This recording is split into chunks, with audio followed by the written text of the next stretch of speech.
Alrighty, guys. Welcome to Monday Night Calamity Crew.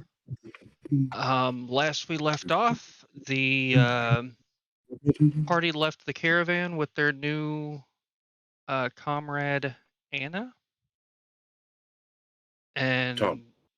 and yeah, with their new comrade Anna, and she guided them along the path to uh, Roswell.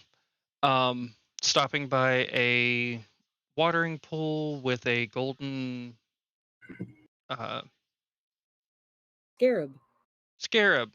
Wow. Yes. My A okay, big bird. had a golden scarab, and Big throughout the bird. night, this giant bird flew in, and Magpie bravely tried to deter the bird from its course, getting swallowed in the process. The bird flew over, got a big gulp of water, got a little bit of heartburn, threw Magpie back up, and the party found out it was just going to go get a drink and fly off.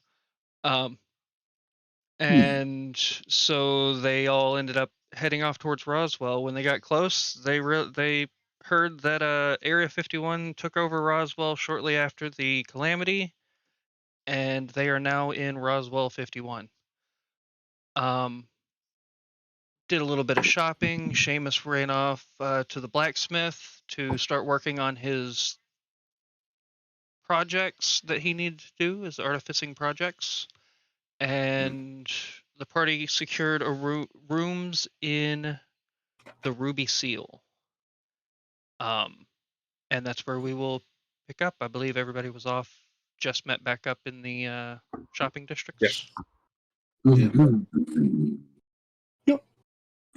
So, what would you like to do? Cinder made some money tonight so far.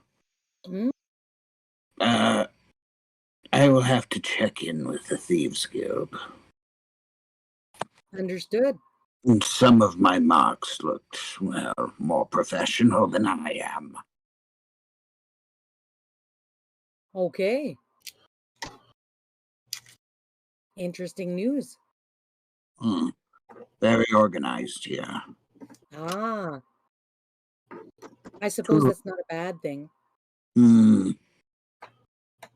One mark gave Magpie the shivers. Wow. Very well dressed. Had good coin.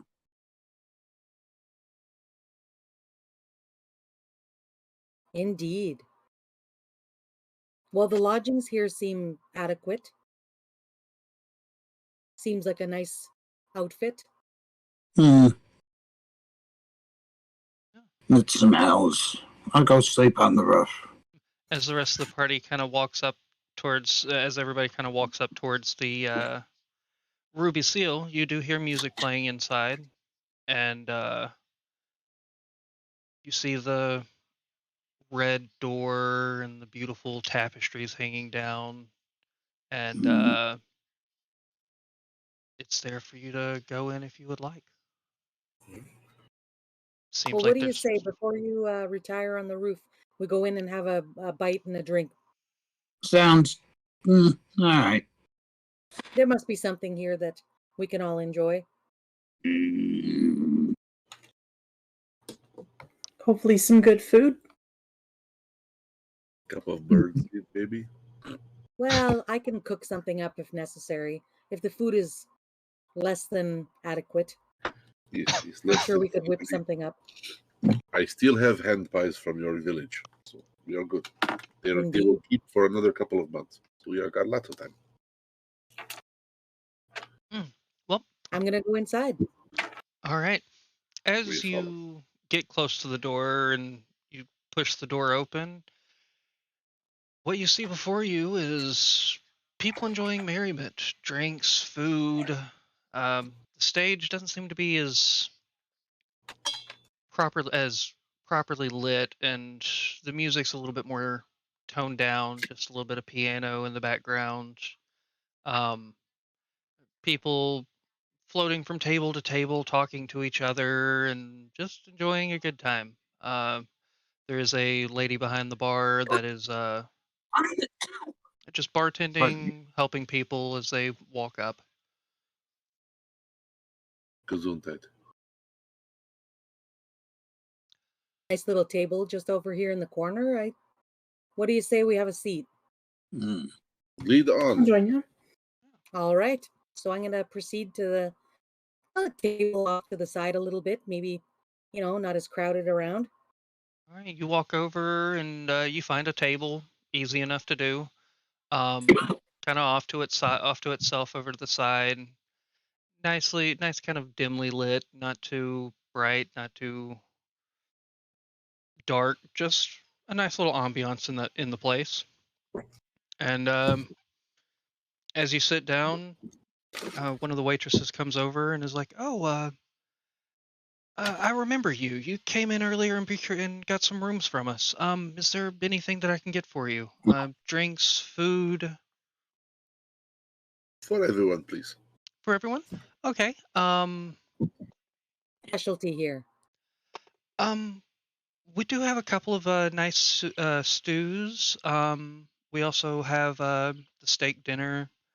Comes with asparagus and mashed potatoes. We have a nice roast that's been cooking pretty much all day. Honestly, I snuck a couple of bites myself. It smelled too good. Couldn't help myself, but it's pretty good. I don't know about everyone else, but that steak sounds delicious. I'll have one of Two for those. steak. 2 for steak. For the gentleman. Steak? I will try it. A stew, please. A stew for you. Would you like the vegetarian or the meat? Meat is fine. Meat. Okay. We do have a hog's head stew. Don't worry, it's not the actual head. It's just what it's called. But it has some bacon and nice fats and juicy meats in it. So that'll be 3 steaks and a stew. 3 silver, please, and I will get that going. I slide over the money. All right. I will be I back with. slide over 5 silver. Okay. Is there anything else that you would like? I figured a round of ales for you. We do have some select drinks and things. The mixologist is pretty good. If there's a certain drink that you enjoy, he could probably make it for you. You all right? Long iced tea. Alrighty. You want a Long Island? Gotcha. Whatever this place is known for. I'm new here. Yeah.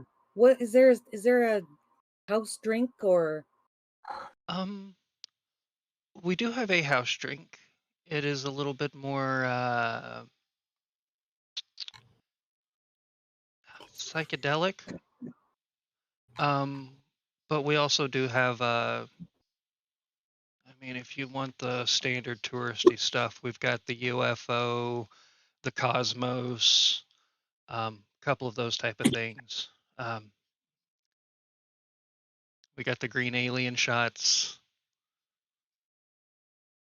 I'll just give a weird look over to Cinder and Morium and Magpie, like, I don't know what any of these are. I'm gonna try a Cosmos. That sounds amazing. Sure. Yeah. All right. Okay. Sounds good. I'll have those specialty drinks out. A round of ales with the dinner, of course, comes with it, and I'll have food out here in a moment. If you need anything, Blended. my name is Nemaya.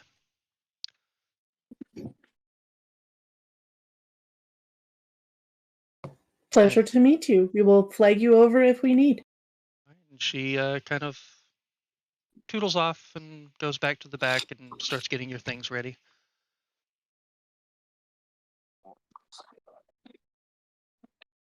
What's the atmosphere and vibe of the bar area? It seems to be a little bit more. It's not your standard traveling bar. where you see just rough and tumble people. It's a decent crowd, not too high end. It's not like the Blue Diamond or something like high fancy, highfalutin, nose turned up type of thing. But it's a nicer bar and things. Music kind of playing in the background is a soft Business piano. class. Yeah, kind of businessy, but business casual. Okay. What time of day are we at? About this time, you're getting closer to the dusk part of the evening. It's not quite there. I'd say probably about 5-ish, 5:30. All right. Well, Magpie, Morium, Ankara, and I did a wee bit of shopping. We found some very interesting wares around town. I got a cookbook, a book about exotic animals. Very interesting little town here. The locales are very interesting as well. Very friendly. It is okay. I've been spending time going from inn to inn to inn. Thank you for securing lodgings for us. Well, Is there anywhere that you'd like to visit in the morning?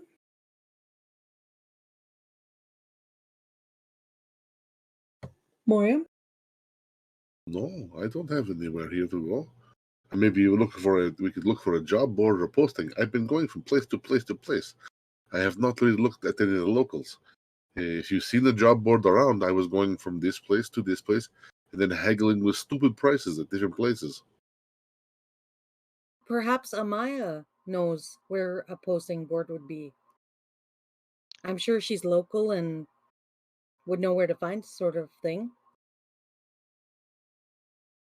And about that time, you see her coming back with a tray full of nice-looking drinks. You see a tall cylindrical glass, a couple of martini glasses with a pinkish liquid in it. Has it's kind of like a silver swirl. Um, has 3 of those in the tall glass and goes, "Oh, here's your Long Island, and these are the Cosmos." It's a nice, kind of sweet, not too sweet drink. It's an old recipe, but it's a good one. Um, you guys don't really seem to be from around here. Is there welcome to Roswell 51? If there's anything you need, feel free to ask. Been here most of my life. Um, Quick question, Amaya. Is there a job posting board around or anywhere you would recommend looking for sort of thing? what type of work are you looking for exactly? Well, I'd say our crew is the adventuring type. We like to dabble. We're quite flexible and quite skilled. There is a adventuring guild, kind of off. It's kind of over the water. You got to take a boat over to it. They kind of, I don't know, they want to be on the water, crazy people, boats and things. Um, it keeps a lot of the trouble out of the city. It's over by the waterfall, kind of up north, uh, southeast, northwest of the city. I walked by once. I know what this is.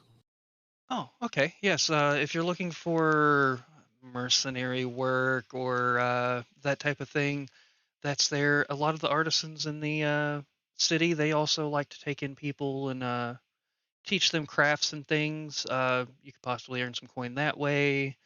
Um, every Thursday night we have a open mic, and the winner and stuff gets a little bit of a prize.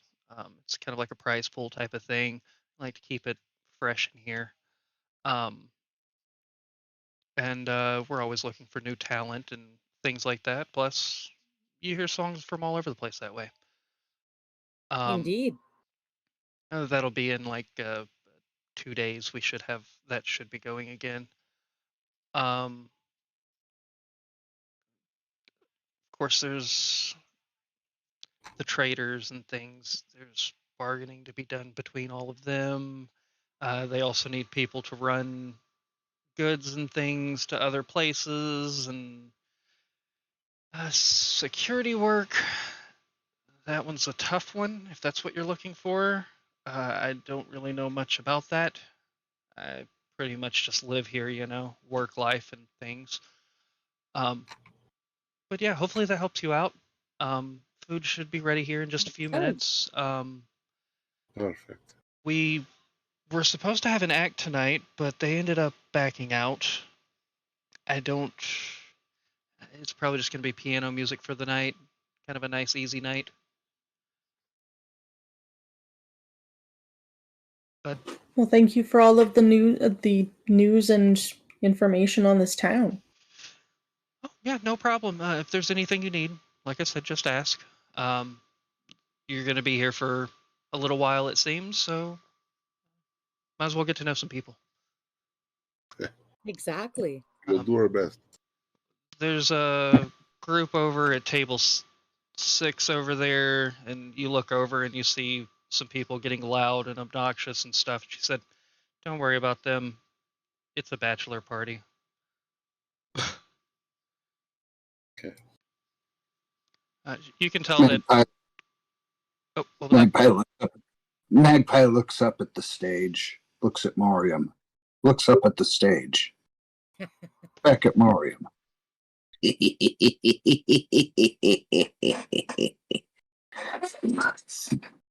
What do you have in mind?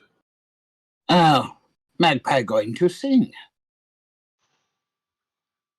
I think a rendition of "You've Lost That Loving Feeling" would be very well received by this crowd. Oh boy. You never close your eyes anymore when you kiss your lips. I should have learned the spell to silence things. There's no tenderness like before in your fingertip. Not a little bit. As she's as Magpie's sitting in the corner, starting to tune up himself. Right about that time, the dinner does show up. Beautiful rendition, by the way. She says as she starts passing out your steaks and your pig's head stew. Pig's head stew. Okay. I was totes thinking the same damn thing, Cinder. We had the same idea, same there time. You go. We do have some performance with us, so I think we could definitely light things up if we needed to. Magpie not even know where you stole that voice from.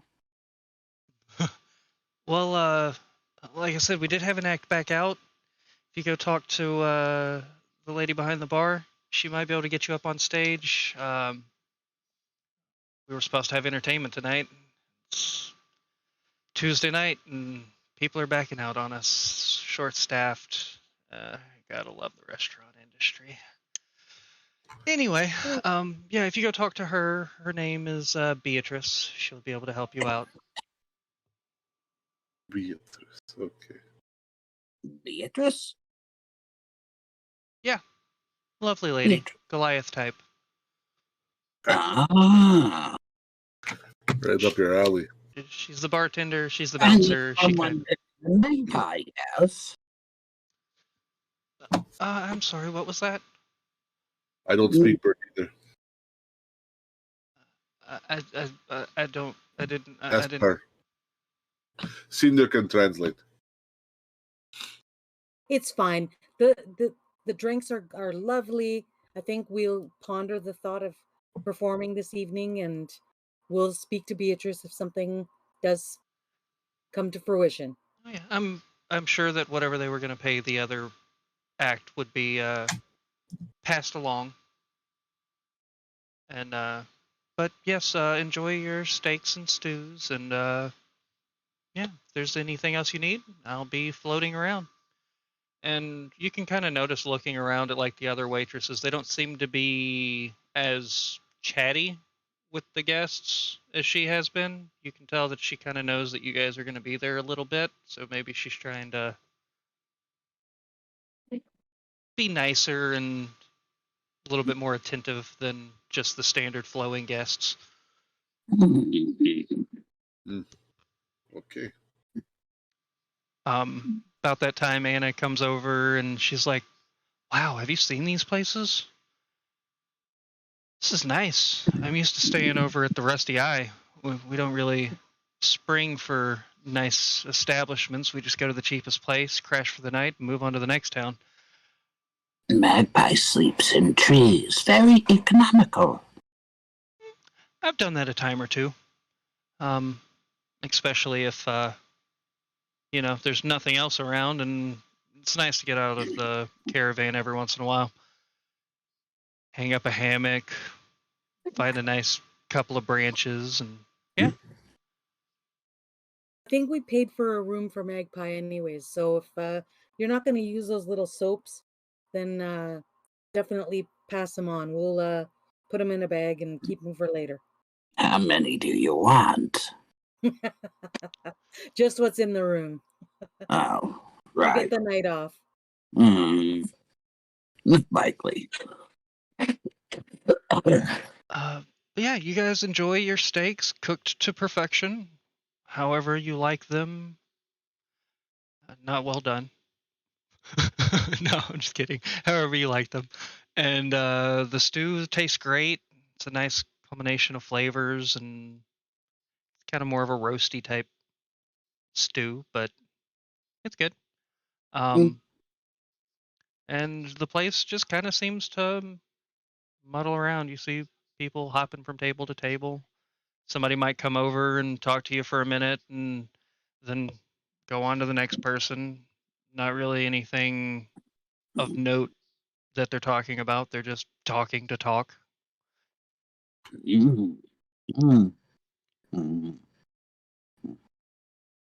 I think I'll bring up, once we're just sitting around and just enjoying, the aftermath of the meal and the food baby, maybe talk to the group about what our plans are for the next little while, what we'd like to do besides look at the job board. Magpie has to check in with Thieves Guild if one Yes. exists. Good idea. Magpie may not be able to work in the city for too long. Understood. We'll likely have to pay fee. But perhaps could be a job board closer thanks to the guild. Closer than the Adventurers Guild. It's worth a look. If they have if jobs with with this guild, and you that would include all of us, maybe we could tag along too. Into the guild? Nah. Don't think you would last 5 minutes. But Magpie will find job and bring it back. No, I don't want to go to a bunch of thieving people. No, thank you. Not my cup of tea. But yes, associates can be brought along. Okay. So we know what Magpie's doing. Heading off to, in the morning. He's looking for a Thieves Guild. Actually, it's better done at night. In my opinion. Early morning. You're probably right. Yeah. The wee hours of the morning, when nobody's actually up, because it is a tourist town. It parties late. Damn it, guilds, they have bankers' hours, right? Yeah. Yeah, wee hours by like 3, 4 o'clock in the morning. You should be good to go out and not too much eyes on anything besides local cards. Many of the Thieves Guild members will be getting ready to go out to their assigned areas for the day at the guild hall. So, yeah, it's a good time. Yeah, which you would know that if you went right now, it's kind of still the high life, kind of everybody's out partying and stuff. People are getting off of work and going here Not and a there. not a good time to make an impression unless you really want to bring the pain Yeah. to Or you. if you want to create a big boom and maybe they'll find you, but not necessarily the greatest idea if you want to stay out of sight and out of mind. Unless you're lightening the pockets of the tourists. Yeah. All right, so that's what he's wanting to do. What's everybody else wanting to do as far as uh plans for future in I think for Roswell? the night, I think tonight I'm gonna enjoy my full belly and go up and have a bath and thumb through the books, specifically the one on exotic animals. Okay. I'm just gonna do a little bit of relaxing and looking at the books, trying to learn a little bit of the history of this area. But in the morning, I'd be just okay to go down to the Adventurers Guild. All right. Learn a little bit about what happens around here, right? Mm-hmm. Would you be interested in performing tonight, Ankara? Of course. I mean, we could all perform as well. I understand that we all have different acts. I could do a little interpretive dance. I could provide music for you guys if you'd like.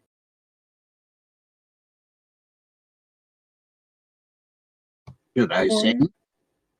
You can sing if you'd like, Magpie. Mm. I have spoons as well. I can teach you spoons. Spoons? Spoons for eating. For percussion. Percussion Eating. instrument. Eating. We'll work on it. Eating. All right. Moriam, what's your plan for now? I am going to go out and I'm going to do when I'm somewhere nearby. I'm going to just change my appearance to look like a small little, like a kid urchin, someone that I've seen earlier, just so I don't stand out like a sore, turtle thumb. And I'm going to go looking around to see if I can find a Church of Mistra, if there's one in town, and just get a lay of the land mostly. But just running around and bustling around like a little kid would. Okay. As you're looking, as you were looking around earlier and seeing children, you don't see many like urchin children. You do see some that are dressed fairly nicely with families and things like that. It doesn't really seem like there's much homeless or urchiny types in the city. Okay. Well, just like change. I will try to look like one of the children. Okay, yeah, easy enough to do. Just unassuming child, halfling size, and yeah, easy enough to walk around, fairly unnoticed, running through the streets, playing like a child does, jumping in the puddles as you go along.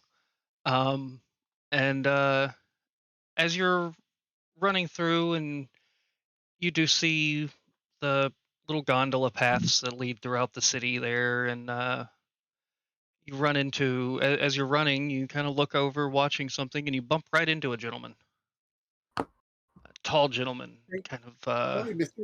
stocky. Oh, well, what are you doing here? Where's your family? Where are you headed? That way. That way. You're headed to the food district. Are they going out for a good evening's meal with your family? Yeah.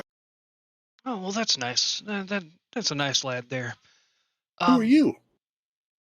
Oh, my name is McGregor. McGregor. I'm one of the local bankers. I walk around, just making sure everything's all right before everything closes up for the night. Make sure nobody has any last minute deposits or anything like that. Just And as you're looking at him, you see he's in this really nice white coat with a white top hat, and he's got his cane there, and really nice looking, kind of gold filigree up the side, a big golden ball up top. Um, Well, if there's anywhere that you need to know where to go, just let me know. You're not from around here, are you? No. Oh. Well, bring your parents by the bank sometime. Maybe we can talk them into a nice house here for the summertime. That would be neat. I like it here. Yeah, plenty of things to do. There's a water park right outside of town. Maybe you'd like to go visit that sometime.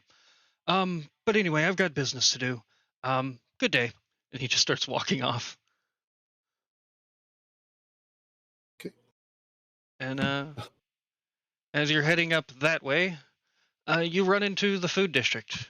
Smells of pies and meats and spices and sweets fill your nose. You smell everything. Rhubarb pies, s'mores, chocolate pie, devil's food, angel's food. Morium, you found the baking district. Euphoria. Okay. I'm gonna start gathering up sweets and some nice treats for because it'll be the end of the day. They're going to start getting rid of their stock for the day. I am going to go looking for deals. All right. As a kid walking around looking for deals, you find all sorts of places. Pie shops, cake shops, cookie shops, even candy shops. And to save time, I'm going to just go in and buy lots of them. But buy lots of them. We'll say that you get. Let's say I'm How going to pick up much? a couple of. Right? I'm going to buy 2 pies. How much gold are you looking to spend? I'll go spend 15 gold on just good pies. All right, 15 gold, and you get an assortment of baked goods. I'll say 30 baked goods or candies, however you want to split it up. Sounds great. Yeah. Couple of caramel apples and whatever.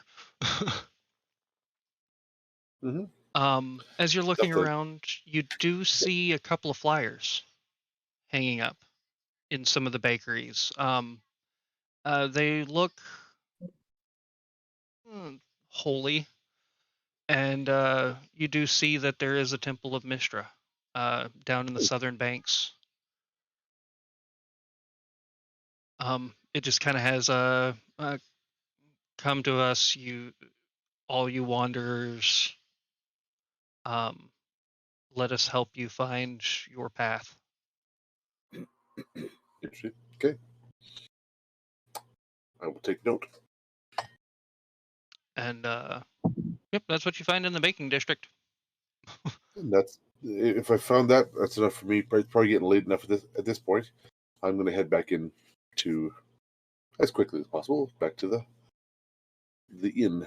All right. So while Morium was out running around getting baked goods and being a child, what would everybody else like to be doing?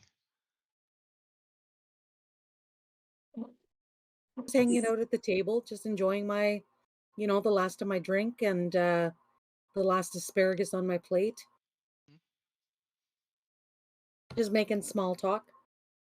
All right. I'll be around, just softly playing my lute, kind of getting the vibe of the evening, the patronage, the bachelor party, just trying to get a lay of the land, up the mood, lessen the mood, depending on what things are like.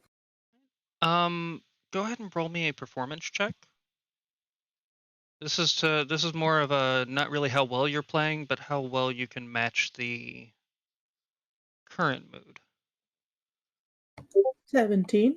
17? All right. Yeah, you start playing light enough to where it just kind of blends in with the piano music going on. You figure kind of unassumingly, doesn't really seem like anybody's taking much notice to what's going on, but it's a nice melody underneath the piano to give a little bit more ambiance. But as you're playing, you're kind of looking around and things, taking in the scenery. Of course, the bachelor parties being the bachelor party, loud and obnoxious and stuff in the corner. A couple of the businessmen are talking over a couple of steaks and potatoes, is talking about whatever deals they may be making. But you notice that the bartender has her eyes trained on you.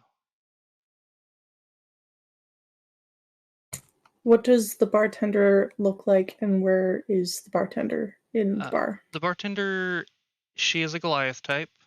Nice black long hair, tattoos up both arms, a little bit on her face as well. She looks a little bit more rough and tumble than you'd figure for a place like this, but you figure she's got to have her purpose. I figure I may have overstepped the performance rules of the place, so I'll kind of close off the song, bow out, and go towards her to see if I may have broken the rules of the place by playing without asking. All right. As you kind of finish up the song and you're kind of winding it down, she just kind of looks at you and gives you a couple of fingers to like keep on. And you can tell that she's kind of like eyeing you up as far as performance wise, like what's going on with this one. She doesn't want you to stop yet. Okay. I'll can I do an insight check on this bartender? Yeah, go ahead.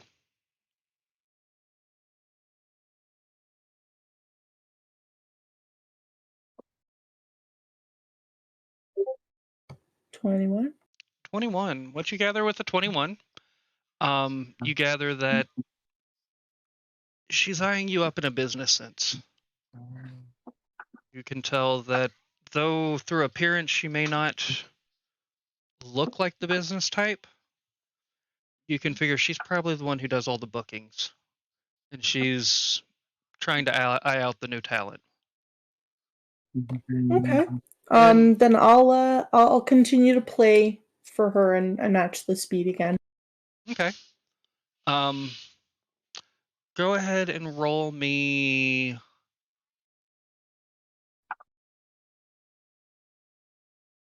a charisma check. Yeah, check.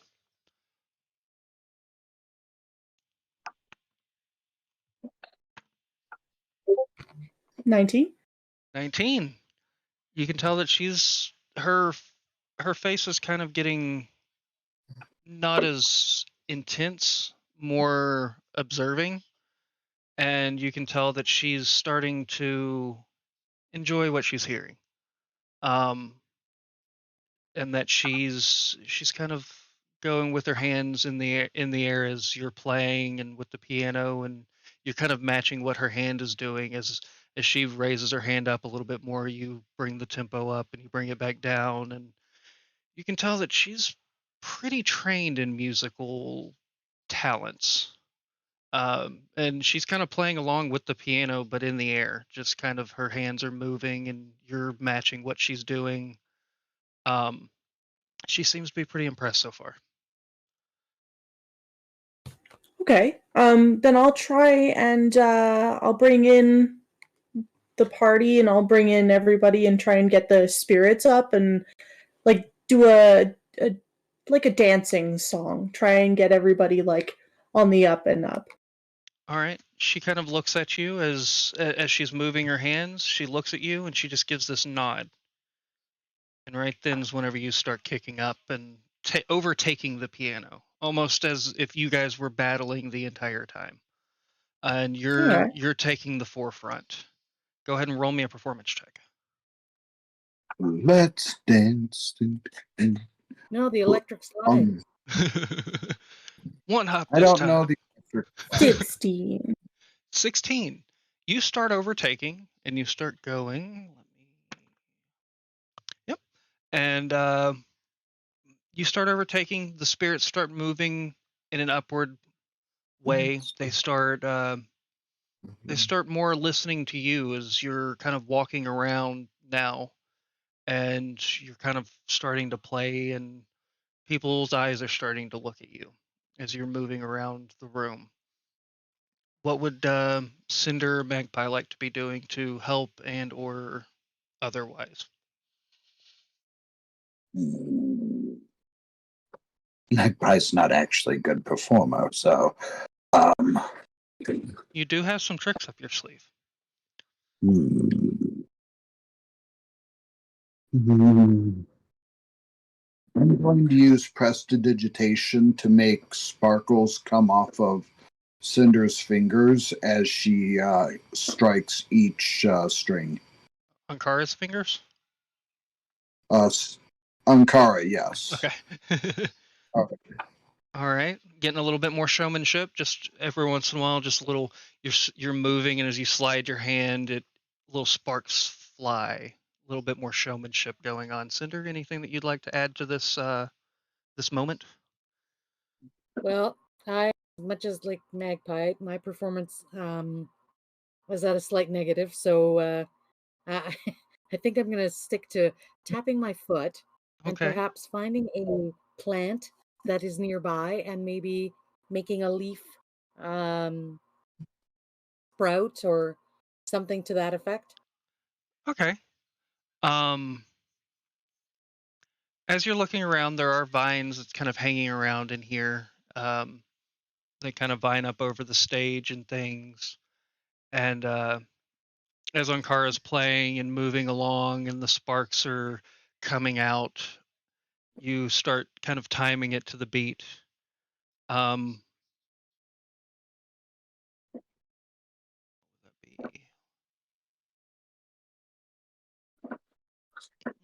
Go ahead and roll me a dexterity check to see if you can keep on the time of the beat. Not a dexterity save, just a check. We could do a save. Just try to make sure that you have the timing of movement as Ankara is moving through the place, sprouting these, having the flowers bloom a little bit more and stuff as she moves by. 16. 16. Okay. Yeah, you're keeping up with her and the music as she's walking by the vines and the flowers and the plants. You just make things get a little bit brighter and dimmer along with the music, adding a little bit more of a pulse to the room. About this time, Moriam, you show back up to the hovel, and and what you walk in on is you walk in on Ankara playing the room, playing it like a fiddle, pun intended. And do I recognize the tune she's playing too? I don't know. Does he recognize the tune that you're playing? This one would be a halfling dancing song, kind of an alehouse song. Then so he it would may definitely be know. familiar. Yeah. Yep. You definitely understand Catcher in the Rye as being no,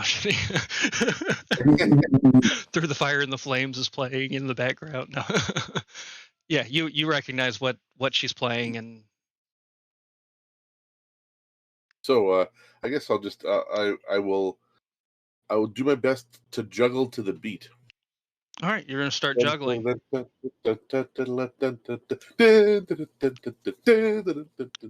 add a ball when I had to. I was about to say, what are you juggling? Are you juggling just standard balls and I have things? colored balls. I have my standard colored balls for now. Okay. Well, when he starts juggling them, I'll use prestidigitation to make them look like they're on fire. Oh, just little puffs of flame just popping out of them. Go ahead and roll me a. Can I just inspire the room? Like, this just sounds like a bad idea, but I'm gonna go for it. Roll me a. What would that be to be able to focus on multiple things? Performance. Well, yeah, it could be a performance. Yeah, roll me a performance. All right. Just because I have the actor feat, that's why I'm 13. Well, 13.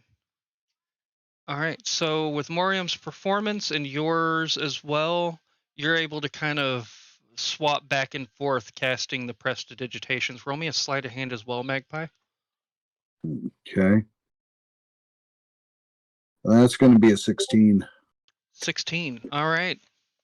You're doing it in a very sly way. You're just kind of sitting back in the corner every once in a while, flicking a finger or twitching an eye. Just kind of, yeah. You're doing it without, and it doesn't seem like anybody's noticing that it's you that's doing it, which is a good thing. Could use after that part is done, when I calm down on the pyrotechnics, then I could use Handle Edgermain to start puffering pockets. Jesus. Possibly. At this moment, though, back to Ankara, you're seeing that the spirits are that everyone's starting to get into this, that everyone's starting to move, and they're starting to get up and start dancing with each other and things. And about this time, from behind the stage, you see a beautiful woman come out. Um, Looks humanish, and she starts singing along with you. And in a very jovial, but in a what's that? Oh, sorry, I gotta look. In a that's not the word that I'm looking for. My words are mixed up. Elegant, graceful. Yeah, it's a language that I'm trying to remember what it is. My mind keeps saying abyssal because of our session last night, but that is not what she is singing in, because that would be horrible. Sylvan? It's angelic. Celestial? Celestial, that's the one. Yes. Celestial. In a celestial / Dwarven tongue. You can hear the words that she's singing. I'll cast tongues on myself so that I can hear her. I think that's what that does. Yeah. As you cast that, what you hear is you hear the story of the dancing dwarves, of a merry time in a Dwarven village, filled with happiness and joy. A time after war, after sadness, when happiness was brought back into the land. And she's just kind of joining in as you're playing, and everyone starts to turn towards the stage where she's at. And she kind of, as she's singing and her hands are out and things, she just kind of looks over at you and just kind of does this come here motion. Do you follow her direction? I will. What I'll do is I'll lessen my crescendo and let her take the limelight, but I will follow her up to where she's beckoning. Onto the stage? Yeah. All right. As you follow her onto the stage, everyone go ahead and make me a Constitution saving throw. Uh-oh. I'm sorry. I have advantage against being frightened. Are we about to be frightened? No. If you do have an advantage on Charmed or anything of the sorts, then Nope, Nat 1's gonna do it. Charmed by your own loot. Yay. All right. Let's see what we got here. We have Moriam, you're fine. Cinder, you're good. Magpie's good. Ankara's the only one that fails. That's funny. But you guys notice that the room starts kind of shifting in a way that everyone starts getting fixated on the point. Everyone's just turning and they're just kind of looking in awe and amazement. Moriam, you were in here earlier and you remember something like this happening. And the lady up on the stage is the same lady that was there before. Ankara, as you're walking up onto the stage, your eyes get fixated, and your music, though it seems to fade, is played exactly how she wants it. It's no longer you controlling the music or controlling your instrument. She's controlling everything. As you hear in your head, just let me take the lead. I'll help you with this one.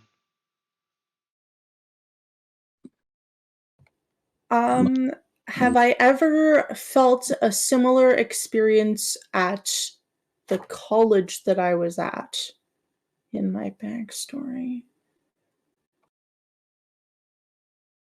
Roll me a D100.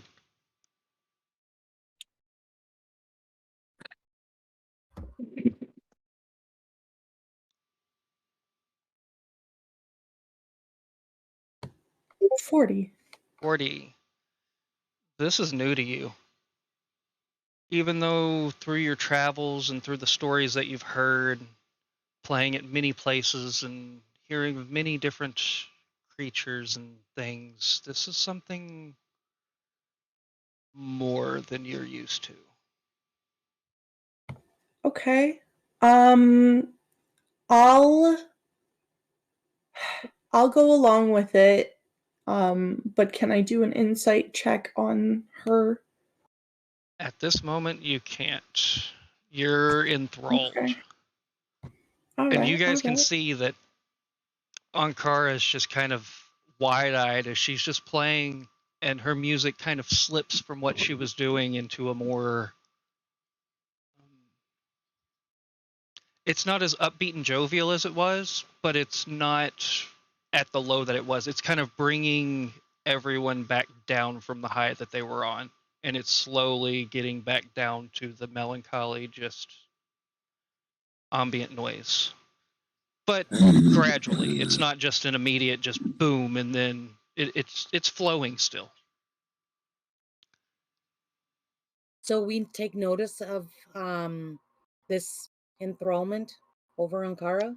You guys can tell that something, because she was on a high and she was going and moving and dancing, Right. but you can tell that her tempo is starting to slowly and gradually just come back down. I'm gonna go over to her and put my hand on her shoulder and ask her if she's all right. All right.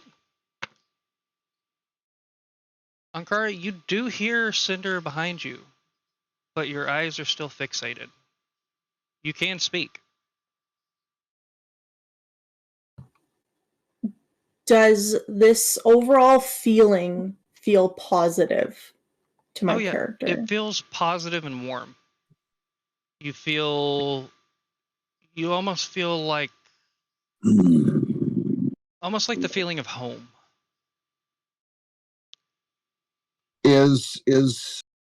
So they're both still performing?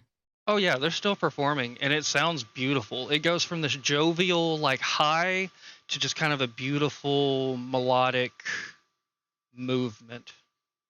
Cinder, are we okay with this? Thing's not right, isn't it? No. I'll tell them. I'll say that I think I'm under some sort of captivity, but keep your distance and keep an eye on me. I want to see what comes of this. Okay. Orium, you're being quiet. Yeah, I'm just thinking what to do here. All right. I'm gonna keep juggling, and I'm gonna go over, and while I'm juggling, I'm gonna throw a bunch of balls here. I'm gonna cast Protection from Good and Evil on Kara. Okay. All right. As you're juggling your balls and tossing them up and down in the air, you walk over there towards her up on stage. The singer kind of nods and moves her hand for you to move up on stage with her. And as you go, you just kind of toss one of them up in the air, touch, grab, and keep on going. This is something you're used to doing, performing under pressure and moving. Yes. And as you cast the spell on Kara, you do feel something come over you. You do feel the spell's effects. But What does the spell do? Protection from good and evil. It protects you from fae, fiend, undead, Aberrations, celestials, and you do feel the charm slipping. It doesn't just immediately take it away, but you do feel the charm starting to. What level are you casting this at? Let me start with that. It's only level 1. Just level 1. You can't Okay. upcast it. Okay. Well then, yeah, you feel the effects lessening and lessening, but you feel the pull that you want to explore this a little bit more. You don't feel in danger at all. It's not a. You don't feel like this is an attack of any sort.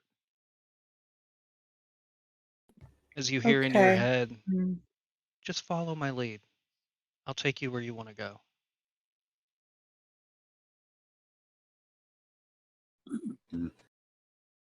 Do I hear that? No, that'd be me. It's just in her head. And she doesn't skip a beat. She is singing, and it's beautiful song, mesmerizing song even. And it's. I try to match the tempo too as well, so I'm gonna try to stay juggling with the music. Yeah, you're still juggling with the music, and she raises and drops and raises and drops, crescendo after crescendo, building the tension up and up and up as the song goes on. And it seems to be going on a little bit too long, actually. Like it's nice and it's beautiful and sounds great, but you're like, God, is the song gonna stop?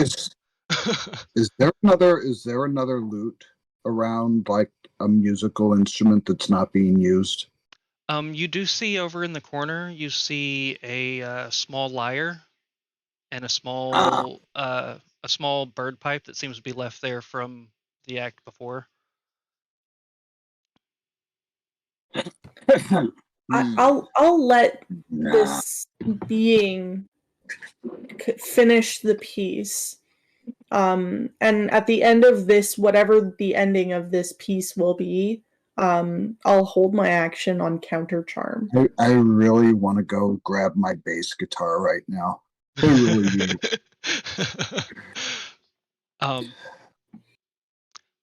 On the lute, I'll pick it up and I'll start going. And as I'll get closer to Morium and Ankara to try to get that into their ear. All right, go ahead and roll me a performance check, followed by a Constitution save. Performance is 13. Okay. Constitution save is going to be a 16. All right. As you're playing and you start getting up there, you start getting that melody going, and it just over and over, this droning sound that you're creating on this, and it starts piercing into both of your heads. That you're hearing Magpie play something, and you're like, actually, there must be some way out of here. It doesn't actually sound bad. Like, you're like, Magpie has a little bit of talent, surprisingly. He can't sing for shit, but maybe his talents are instrumental. Confusion, I get no relief. Businessmen, they drink my wine. Plowmen dig my earth.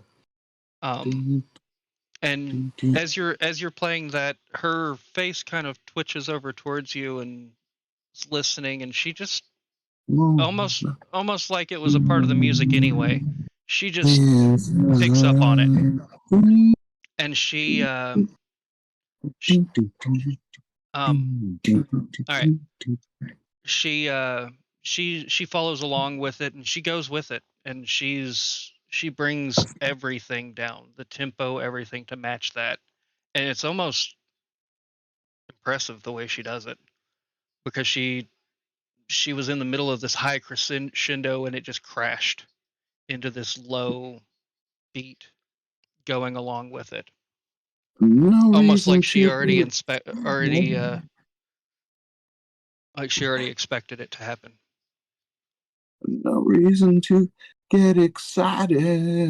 The thief he kindly spoke. Alrighty. There are many here among us. But then she starts taking control again, and she brings it back up to this high point, crashes it, and ends the song. And everybody just kind of slumps back in their chairs as the evening starts coming to a close. I've got my eyes locked on her. Your spell is you're out of the spell, out of the charm. I'll reach out a hand and bow to her and say, "Fantastic show. My name is Ankara. What's yours?" As she puts out her hand to take yours, and she grabs your hand to shake it. You feel in between your hands something almost magically appear. As she pulls her hand back, left in your hand is a small coin purse.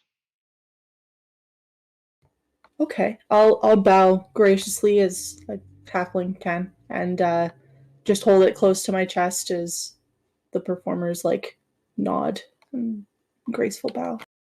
And she looks over at Morium, kind of gives a nod, and you guys hear in your head,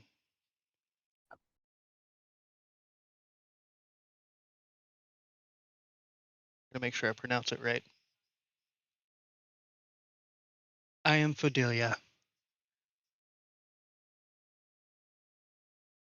Her mouth isn't moving. Everyone in the party hears her say this. And Okay. I am Fidelia.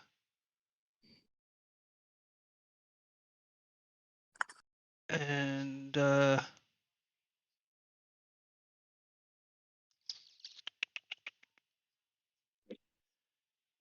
am a part of the Three Morgana, sister of Morgana, of the Morrigan. Oh, crap. It was a pleasure playing with you this evening. I'm glad I could experience this with you, Ankara.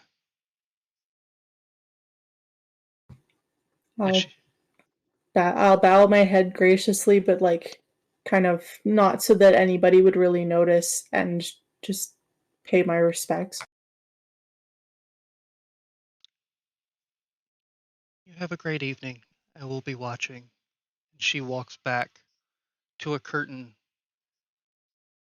and disappears behind the curtain.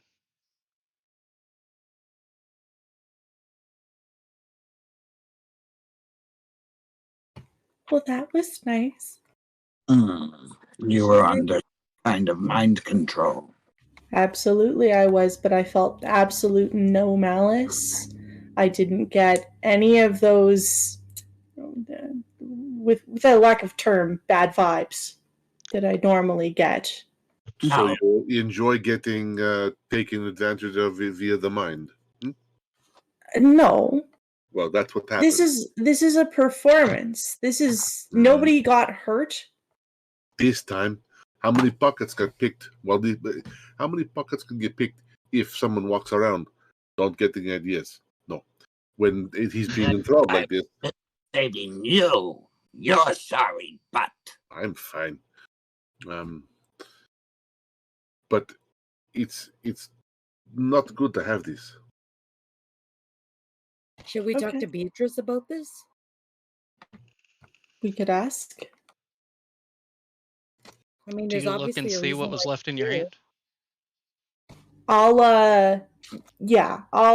kind of I'll sit back down at the table, make sure that I'm protected from like wandering eyes, I guess, but show the party what I've received.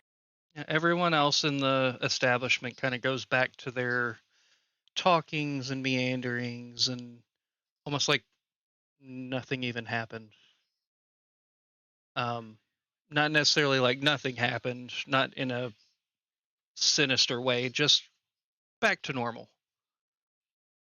The mood is a little bit lifted and up. But as you open up what's in your hand, you see that there's 50 platinum, a small wooden coin, and a note.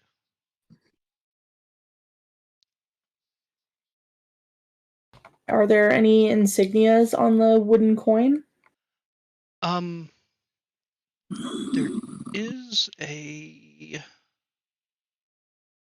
is an insignia. I have to find a picture of it that I will send to you in the Okay. I'll send it in the chat, in the group chat. Sounds good. What does the note say, and what kind of paper is it on? It's on a small piece of parchment, notebook sized, and I will send that to you as well. Excellent. Thank you. Do any of us recognize the symbol?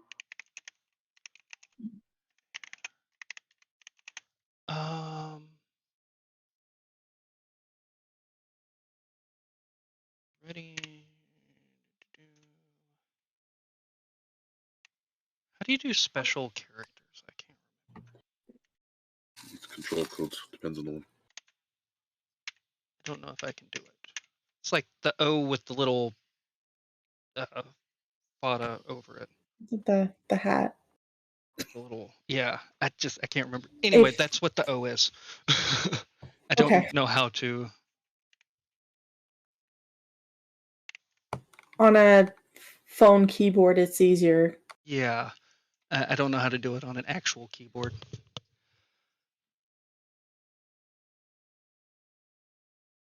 And the picture is,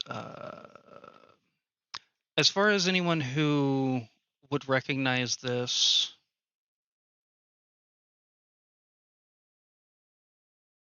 Magpie.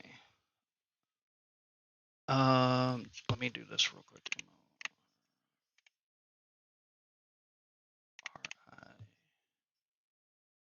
R-I-G-N Morgan.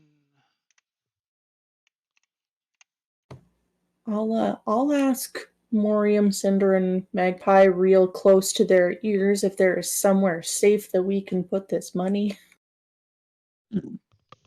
Because Flashy Bard is not safe. Cool. I'll hand you 49 platinum. I'm gonna keep one.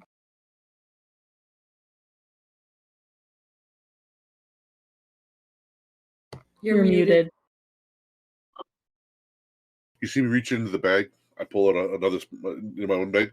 My arm goes in up to my elbow. I reach out, open up the one, put all the coins into that one, put it tied up tight, and drop it back into the bag. Excellent. All right. And that's in the not hell bag, right? Everything's in the not hell bag. I'm going to throw it in dungeon chat, the picture of the symbol that is on the coin. And I will also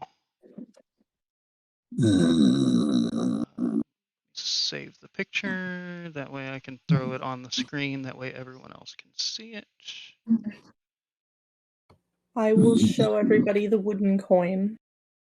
This is Hugin and Mugen. Are they not Odin's birds? Yeah, they are not good people. The symbol in the middle, they are perched upon Odin. Perched upon branches holding one of Odin's symbols. Plus, you see Odin's eyes in their wings.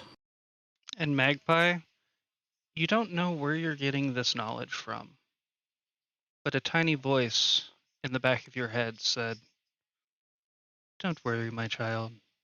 I am always watching." As the knowledge starts flowing into your head. Of course you are, Master. I do say that out loud.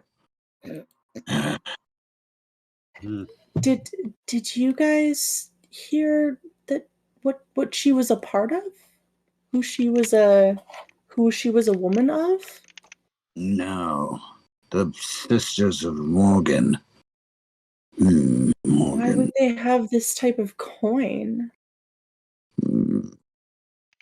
If Magpie is correct, she is of Morgan Le Fay's lineage. Okay. She is of the Sisters Morgana. Mm-hmm. Is one of them named Morgause?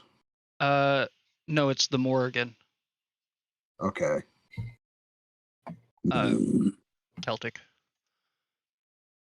Yeah, that's what I was trying to get towards, because I know that the Morgan sisters are Celtic, and I was trying to see if there was a connection to Morgause, who in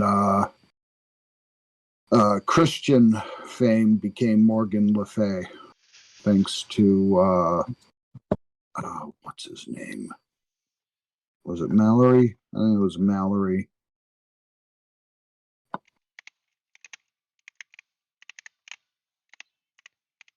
Okay.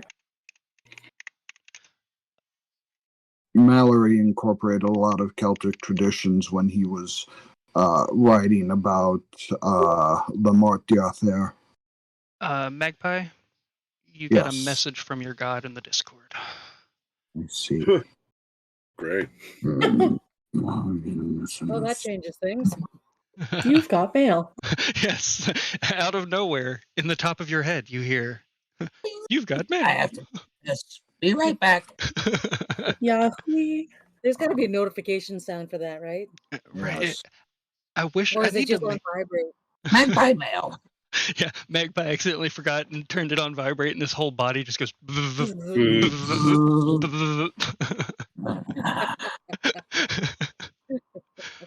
Can I roll a con save on fainting? Because my character don't know what that is. If I'm looking at this coin, I think that we can trust this person. 2 seconds ago, everyone was down this person's back. Yes, but now it's different. There's the point. The note.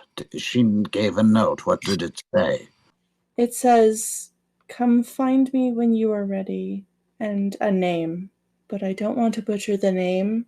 Do I still have tongues? Then I'd be able to pronounce it correctly. Yeah, I think it's Fodilla. Fodelia. Something. Fodelia? There is no I, good No, sir. it's not in an that, I. In that, I think it's is it Fodla? Fodla. Yes, that's it. Fodla. Okay. Fodla. Yeah, Fodla. it's the fada over the O that always gets me. Fodla. More common in like Icelandic type languages and stuff, but I know it from French. We'll go with that. If I butchered it, somebody in the chat, please correct me. I'm sorry. Magpie is certain that she can be trusted, and I will hang on to this. And I stuff it in a pocket on my bandoliers.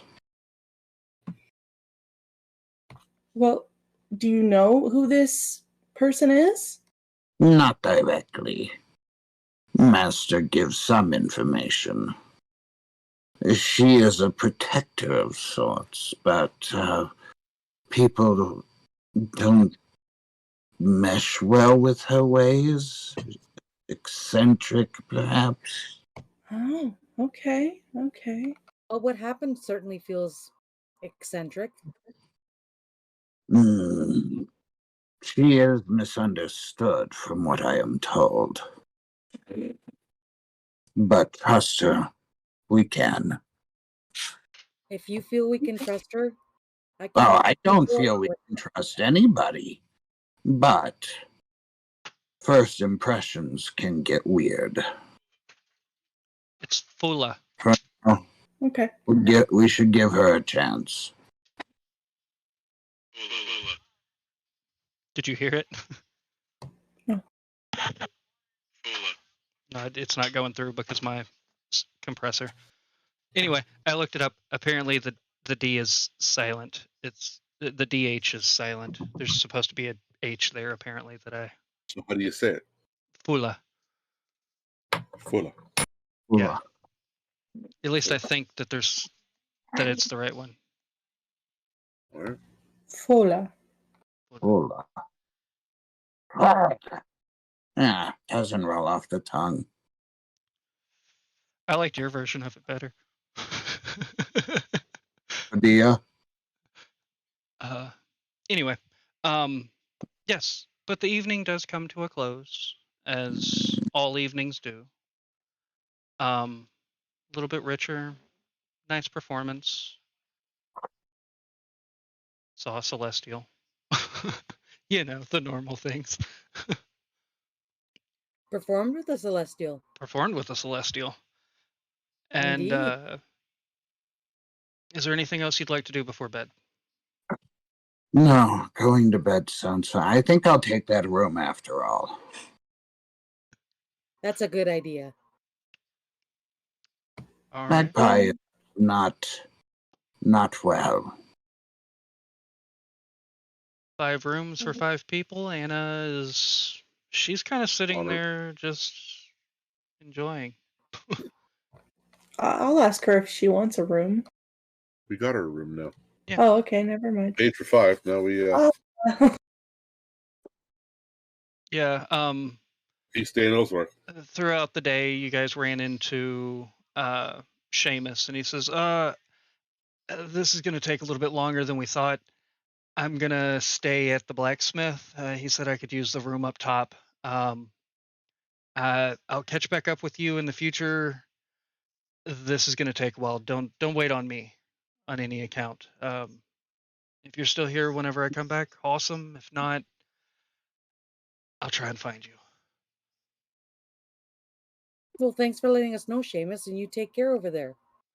Oh yeah. This is going to be big. Once I get this created, it's going to be big. I'm excited. Looking forward to see what the future holds. You guys safe on your travels. If you need me, you'll know where to find me. You guys part ways for now. But yeah, so you have the 5 rooms. Everybody gets their room, numbers 1 through 5, whatever room you decide to stay in, and the evening comes to a close. Throughout the night, everyone gets a nice long rest. About middle of the night, though, Ankara, you can't seem to get this performance out of your head. The symbol, the woman, the beautiful red hair. It's kind of all still just mulling through your head. But the evening, you wake up, you're thinking about that, you go back to sleep, and the morning comes. Smell of pancakes, bacon, maple syrup, all the goods. Diggity dog. I'm gonna move that over into a corner that doesn't matter. And we do get the effects of a long rest, right? Yes, everybody gets the effects of a long rest. Good. Good. Hadn't done that in a while, so good. Right? Oriel's excited. That was a really good bath, wasn't it? Oh, yeah, when you go into the bath, you pour yourself up a nice hot bath, throw some bath salts in there that smell like wildflowers and lavender, get a nice little soak going, a couple of candles, some little fancy chocolates on the... Moriam pulls out of his bag and puts fancy chocolates between everyone's bath and into the... Thank you. I was gonna say, I like to put a nice little small piece of pastry and a chocolate on everyone's pillow. Yeah. Cute. As you wake up and you take your baths and you find your chocolates and your small pies, and almost like the pie fairy came like once more. The turtle fairy. The turtle fairy. See, the tub was so big you were doing like somersaults in Well, I there. was doing laps. Oh yeah. Right? Like this could hold 2 normal people in this bath. Yeah. Bird's got to soak. But yeah, you guys right. nice and refreshed, smell great. Go downstairs, have yourself a nice little breakfast, some pancakes, bacon, eggs, all complimentary of the night before. Magpie comes down in the bathrobe. Excellent. As It's a good look. Too white. it is very white, but on the little pocket there, because it does have a little pocket, it says ruby seal with a picture of a seal, and the sash is a ruby color. There's not enough stomach acid on the robe. Yeah. Magpie is messy eater. But yes, morning comes, breakfast has been had. What would we like to do? I make a blind. suggestion to talk to the Adventurers Guild. Now I know, Magpie, that you need to talk to your people as well. So I understand. We can make arrangements for entertainment around here, I think. You talk to your guild, I'll talk to mine. Indeed. And we'll I'd like keep each to- other posted. Yes. I'd like to check out that bookstore again and see if I can find any more information. If Magpie is found nailed to a post, it didn't go well. We'll get a hammer and we'll remove the nails. Don't worry. We'll take care of you if Might be things too go late. south. Anything you'd like us to do with your remains if such happens? I'll get back to you on that. All right. Have them pin a note or something. Yeah, in your pocket there. Yeah. Or let us know at the hotel. Sounds good.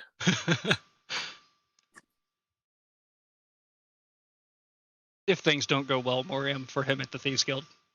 I know. I just can't understand we're talking about this.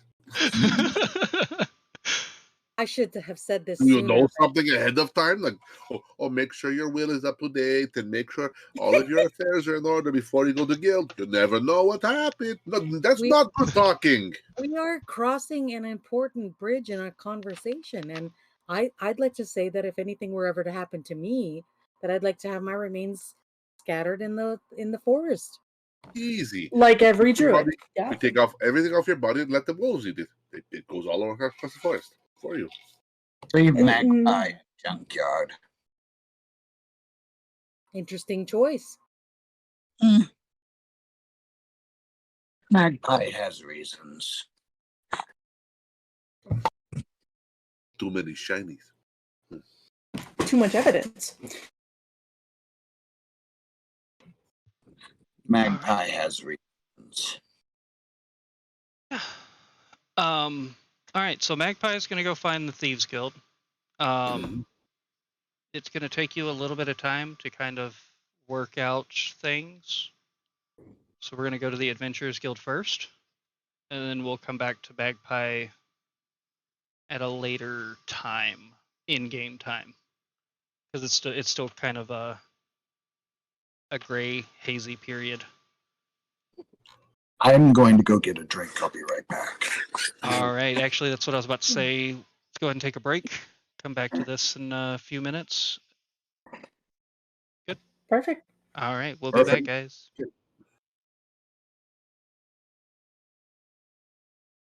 So how are you, Maya?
Oh, yeah.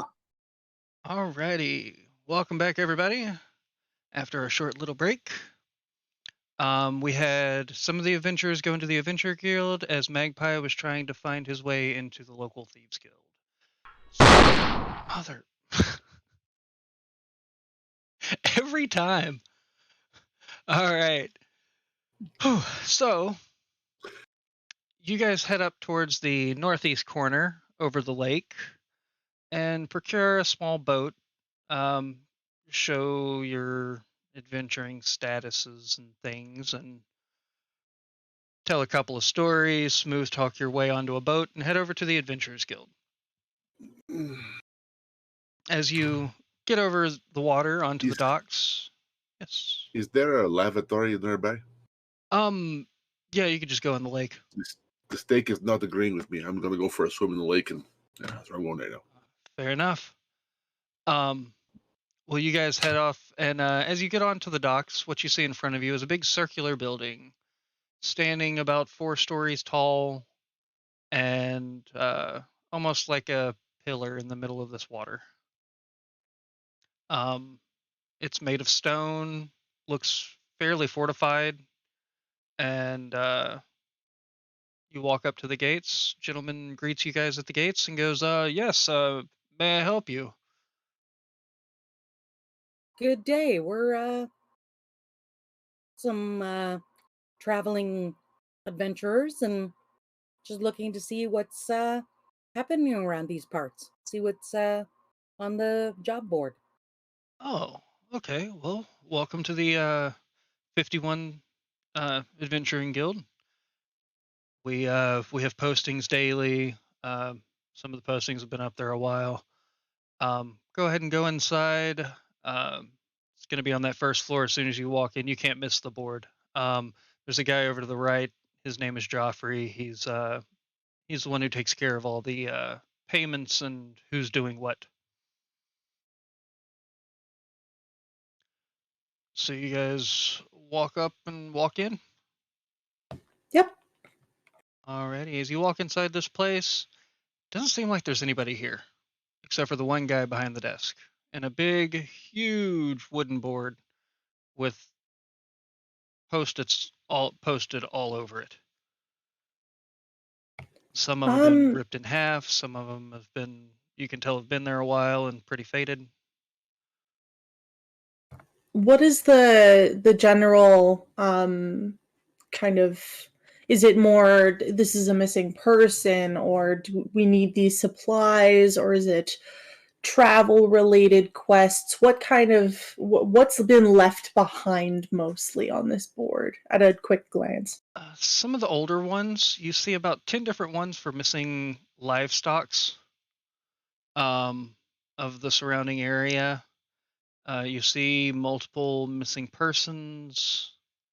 You see some, you do see some like caravanning type things. You see a couple of escort type things, or take me from this point to that point, I'll give you money. Just make sure I arrive safe with my goods. Mostly it's going to be traders and things like that that are looking for that. And you do see the majority of them are just farmers talking about how things have disappeared, weird things have shown up, strange noises in the night, that type of general-esque. And some of the missing persons ones are, my brother went hiking in the desert and disappeared. Can you go find him? Type of situations. And do we know if those are locals or if those are visitors or? As you ask the guy behind the table, he goes, "Oh yes, most of these are going to be local. Some of them are visitors. A couple of the missing persons and things like that. Couples go out, never check back into their hotel rooms. People coming here looking for people who have disappeared. most of them we just chalk it up to they probably ran away from whatever issues they may have had and wanted to jump off the map, go underground, those type of things. As far as livestocks, those are all going to be locals from the surrounding area.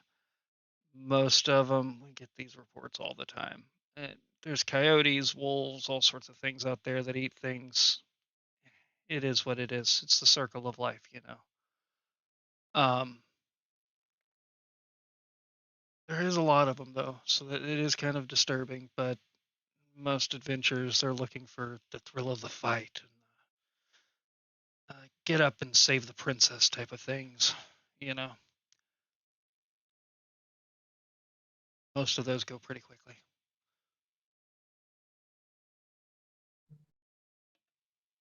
I'll kind of look over at Magpie and Cinder and be like, I've never seen these lands. I don't know these parts at all. I'll let you take the reign on, I guess, what sorts of jobs we'd be looking for, as you'll know what's in the area.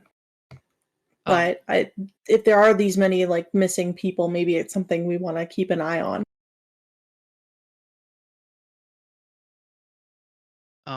The guy behind the counter goes, most of the missing people and the animals, they all kind of seem to come from the same area. At least that's the last known location.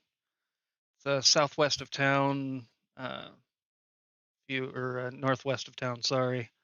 And if you head out that way about 5 miles, 10 miles, something like that, it's out there. I don't know. I think it's just people that go out into the desert and want to disappear, but that's just me. Were we given a map? Yes, whenever you entered into the city, one of the merchants handed you a map of the city, which is what you see here. Can we get the Joffrey? I'm imagining this is Joffrey. Yes. If we can, so kindly, Joffrey, if you can just mark on our map where this is, so that if it is something that we are going through, maybe we can take a look. Yes. You see the passage up to the northeast there. If you head out that passage, and then go left for about 10 to 15 miles out into the middle of the desert, that's where most of the things happen. And he marks that on your map where that is. He says that a vendor over here needs someone to help escort them across the city with valuable goods, just to make sure nothing goes awry. Ankara, go ahead and roll me a perception check. Anyone who would like to can roll a perception check on the bounty board as well, as he's marking these random things on the map. It's a 19. Yes, sir. Am I getting there, or where I guess? Yes, you're there. You're there with him. You guys. We're inside of a room. Inside. There's. Yeah. You're inside the Adventurers Guild. It's a 4-story pillar tower in the middle of the water. Okay. All right. So 16, 19, 13, and 19. All right. So as you're scanning over this board and looking over the map and kind of connecting this dot and that dot, okay, this is where this is and this is where this is, a huge clump, probably about 20 of these flyers that are up here are all from that southeast or northeast northern direction, kind of in a area there. Of course, there's the odd job of escort this person from point A to point B in the city and take me to the bank and things like that, help escort me and my money to the bank type of situations. And Ankara, you see the same symbol that's that you got on the coin on one of the flyers that's there. Immediately Moriam, jump to it. Yeah, you see the same symbol as well. As you go and you pick it up, all it says is, "Come find me when you are ready." Creepy. I'll ask Joffrey about this. I'll ask if he knows who left this behind. That one, I'm honestly not sure. It just kind of showed up one day. 2 days ago, actually. Huh. What was happening 2 days ago in the city? We're newcomers here. 2 days in the city, same thing as always happens. People drinking, shopping, tourists, selling goods, and I mean, it was around the harvest moon, so like, if that means anything. Maybe. There was a group of traveling bards that we kicked out. They got too rowdy and drunk at one of the higher end establishments, and but business as usual, I guess. I mean, people coming here, picking up jobs, and leaving. Okay. That's as far all as that for one, me. honestly, I don't know when that one got up there. I don't recognize it. It's not like our normal ones. Normally, it's a go here, do this. This is a come find me when you're ready. Who the hell knows? Have you seen this symbol around town or any other, I guess, outlying areas? Possibly southern districts. You know, that's where most of the religious fanatics are. I'm guessing it's a religious symbol or something. I don't know. Okay. We get religious random crap in here all the time. Most of the time, we just take it off the board and throw it away after a couple of days. Fair. Thank you. But if you guys are interested in any of these jobs or culmination of however many, whatever, just let me know before you go out. That way I can take it off the posting and we don't end up with 50 groups going for the same thing. Kind of keeps it all fair around here, you know. Maybe we take some of the older postings of the outlying areas and see what we can find there. Maybe give some of these old folks some hope. Yeah, maybe we can take a couple of jobs and, you know, I mean, there's a see clump of what's them up happening in that north if you area. want to go deal with them. We've had these reports for the past, God, I don't even know, months, years, I don't know. It's been a while. They just keep coming in, and we send people out there to look for them. They always come back saying that it's just a random whatever. Most of the time, they don't even find anything. So, but you know, to each their own. If you want to go out there and look for it, if you do come up with it, you know, the money's yours. Excellent. I'll take the ones I can reach. All right. Which isn't many of them, but you get about 5 of them all in the same area. Good. Now, Magpie. Yes. Looking through this bounty board, you see etched on the side of it, not even on a post, you see a couple of markings. A couple of markings familiar to you. And it says, if you're looking, come to the bank. All right. I'm off to the bank. Okay. Should we tag along? If you want. We're asking if we should. Well, I have a lead on where I'm going. We can follow. We can keep reconnaissance, not follow. Very Just in good. case. I can talk my way through things, but if things go sideways, they go sideways, as they sometimes can. Alrighty, so you guys take your postings up to the guy at the counter, and Joffrey, write that down. Joffrey at the counter. Joffrey at counter. All right.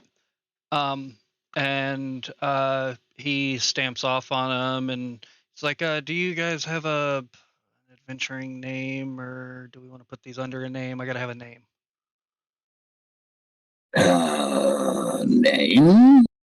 Yeah, it doesn't have to be a group name or anything. You can just put it under one of you, or if you have a name, some groups have names. It's Group huddle. We need to figure out a name. This is important. This is no. One moment, Joffrey. We're just gonna go in a group huddle and figure this out. We haven't discussed this before. Oh, okay. What do you mean group huddle? No one's gonna bend over is the bird. And he'll protect us in his wings. Nighttime, daytime. Now then, what is this all about? We need a name. This is important. This is Bardley duties. This is a make or break decision. We need a name. Okay, hear me out. Love the suggestions. Hear me out on this one. Hear me out. I think I have absolutely no idea. The Mistral Lokis. What? Roll. Let's announce it to everyone. No. Okay. Really? No. I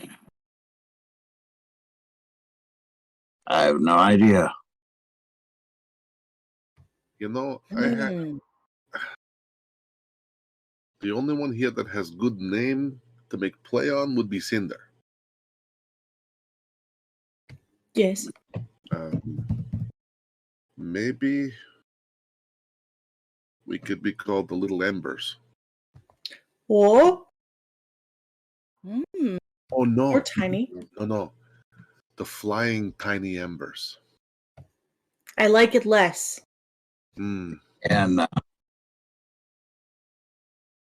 we are Little Embers, and he can fly. We have to make play on this. Think. Come on, you're the bard type. Make up a song about it. Start playing your lute. I can play instrument too, but it's very loud and annoying. I don't like doing it. I play the viola. Put the drums under the name put the stuff under the name Magpie. What? Why He not? just needs name. He just needs name. So we come back to this one? Okay, we think later. Yes. Okay.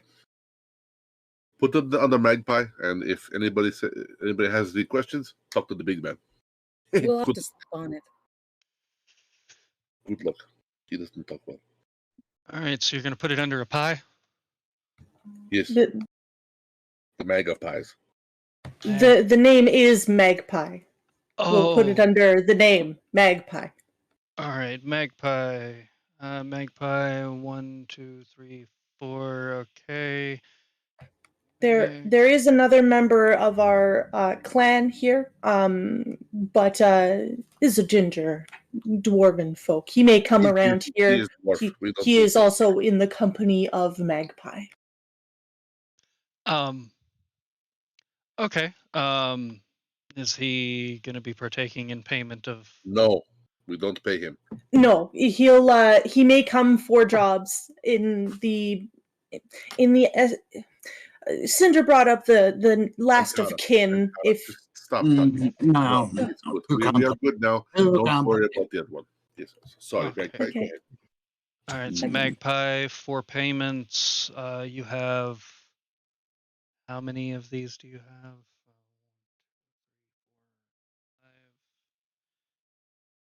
5. All right, 5 of one, 4 of the other.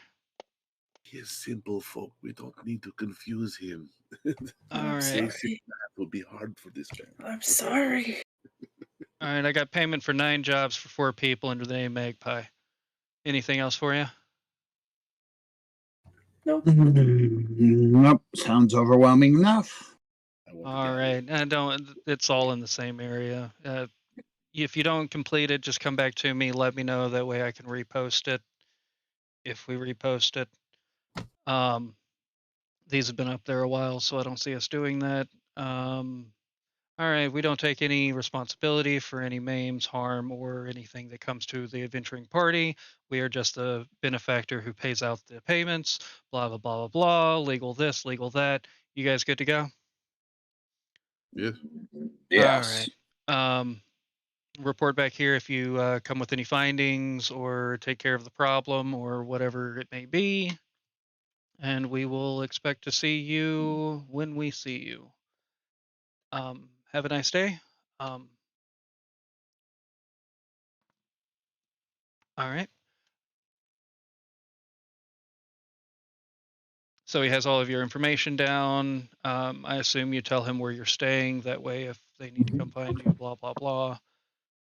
And you guys are down for the clump of jobs that you could grab a hold of. All seem to be in the same particular area. So there's 9 jobs? 9 jobs in about a 5-mile radius of each other, all in the northern. It's a circle pretty much that's up there. Concentric circles from what he drew on the map. I could put off talking to the Thieves Guild for a bit as long as I'm not stealing overtly. That sounds good. Are you saying this We could inside also- are you guys still inside the No. We'll say Okay. this on the boat back over. Okay. So, and they're not going to. You can be in the town without being just not operating. You say, right? Correct. Okay. I do not have license to operate town. Uh. I can get away with it once, but beyond that is shame on Magpie. Go Okay. ahead and everybody roll me a perception check as you guys are on the boat back across from the adventurers. We don't notice the guy steering it. And Cinder noticed I doesn't have notice it. toenails. She thinks the boat's steering itself. So does Moriam, apparently. And I'm watching Cinder watch it too, except I didn't get a 1. Yeah. All right. Wow. Magpie, you notice that there is somebody steering the boat. Mhm. A very, very tiny, looks like a dragonfly, is just sitting on the oar, just moving it left and right. Kind of weird, but you notice it. Ankara, as you're looking out into the water, you see something big under the water swimming around. It doesn't seem to be threatening or anything. It just seems to be kind of patrolling the waters. Bigger than the boat. Yes, much bigger than the boat. Okay. I'll make note of it to the party. I'll bring it to their attention immediately. And point and scream It at looks, the scary thing in the water. as you see it swimming around, it does swim by the boat, and you see a long neck with a couple of flippers, an ovular body with a short tail. Ichthyosaur. It looks like it might ask you for Trifidi, but you don't know. Does this boat have a sail? Yes, it does. That's It's akin to the Loch Ness monster, but it's just patrolling the loch. That's the vision of it, is the Loch Ness monster. But that's what it is. It's an ichthyosaur. Ichthyosaur. Yeah, that one. If it doesn't eat us, then I'm just gonna let the boat continue its way. Yeah, it's not really paying any attention to you. You can kind of assume that it just guards the lock around the Adventurers Guild. This place seems to be pretty fortified as far as a last line of defense type of situation, if something did happen. Everything else is very open air and pretty colors and flowy and stuff like that. This place looks almost military. Magpie. as you're looking Yes. around and you're just kind of fiddling with things, and you put your hands in your pouch and going in there to grab some seeds, you find a small note. Open it up. All right, as you look in there, it says, if you're looking for us, go to the bank, lane 3. Say the word tiara. All in Thieves Guild. I fold it up and put it in a bandolier pouch. Interesting. I was hoping to check out the town a little more today if you wanted to still visit those people, your guild. I have to go to the bank. Okay. And as I pull the note back out, this means I really have to go to the bank. All right. Everything all right? We'll see once I get to the bank. Hmm. We may have to withdraw his body. Well, why don't we be touristy and put on our headbands and just keep an eye on him in the shadows? I will not wear those ugly things. Draws too much attention. No, not you. I mean the three of us. Let you do your thing, and we'll just keep an eye. Or 4. Exactly. Exactly. All right. So as you get docked back onto the shore and are walking off the boat dock, Magpie, you go in for a little bit more seed, just kind of nervously eating, and you feel a coin in there. When you pull it out, it's a silver coin with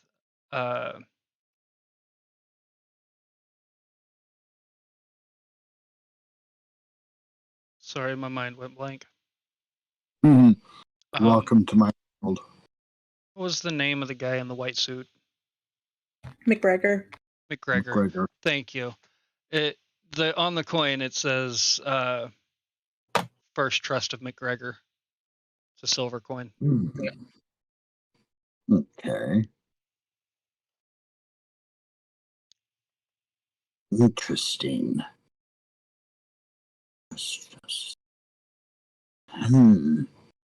This McGregor person must be important.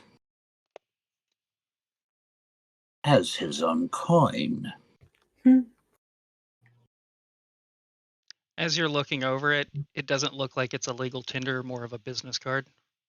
But it is actual silver, so melted down, it could be worth something.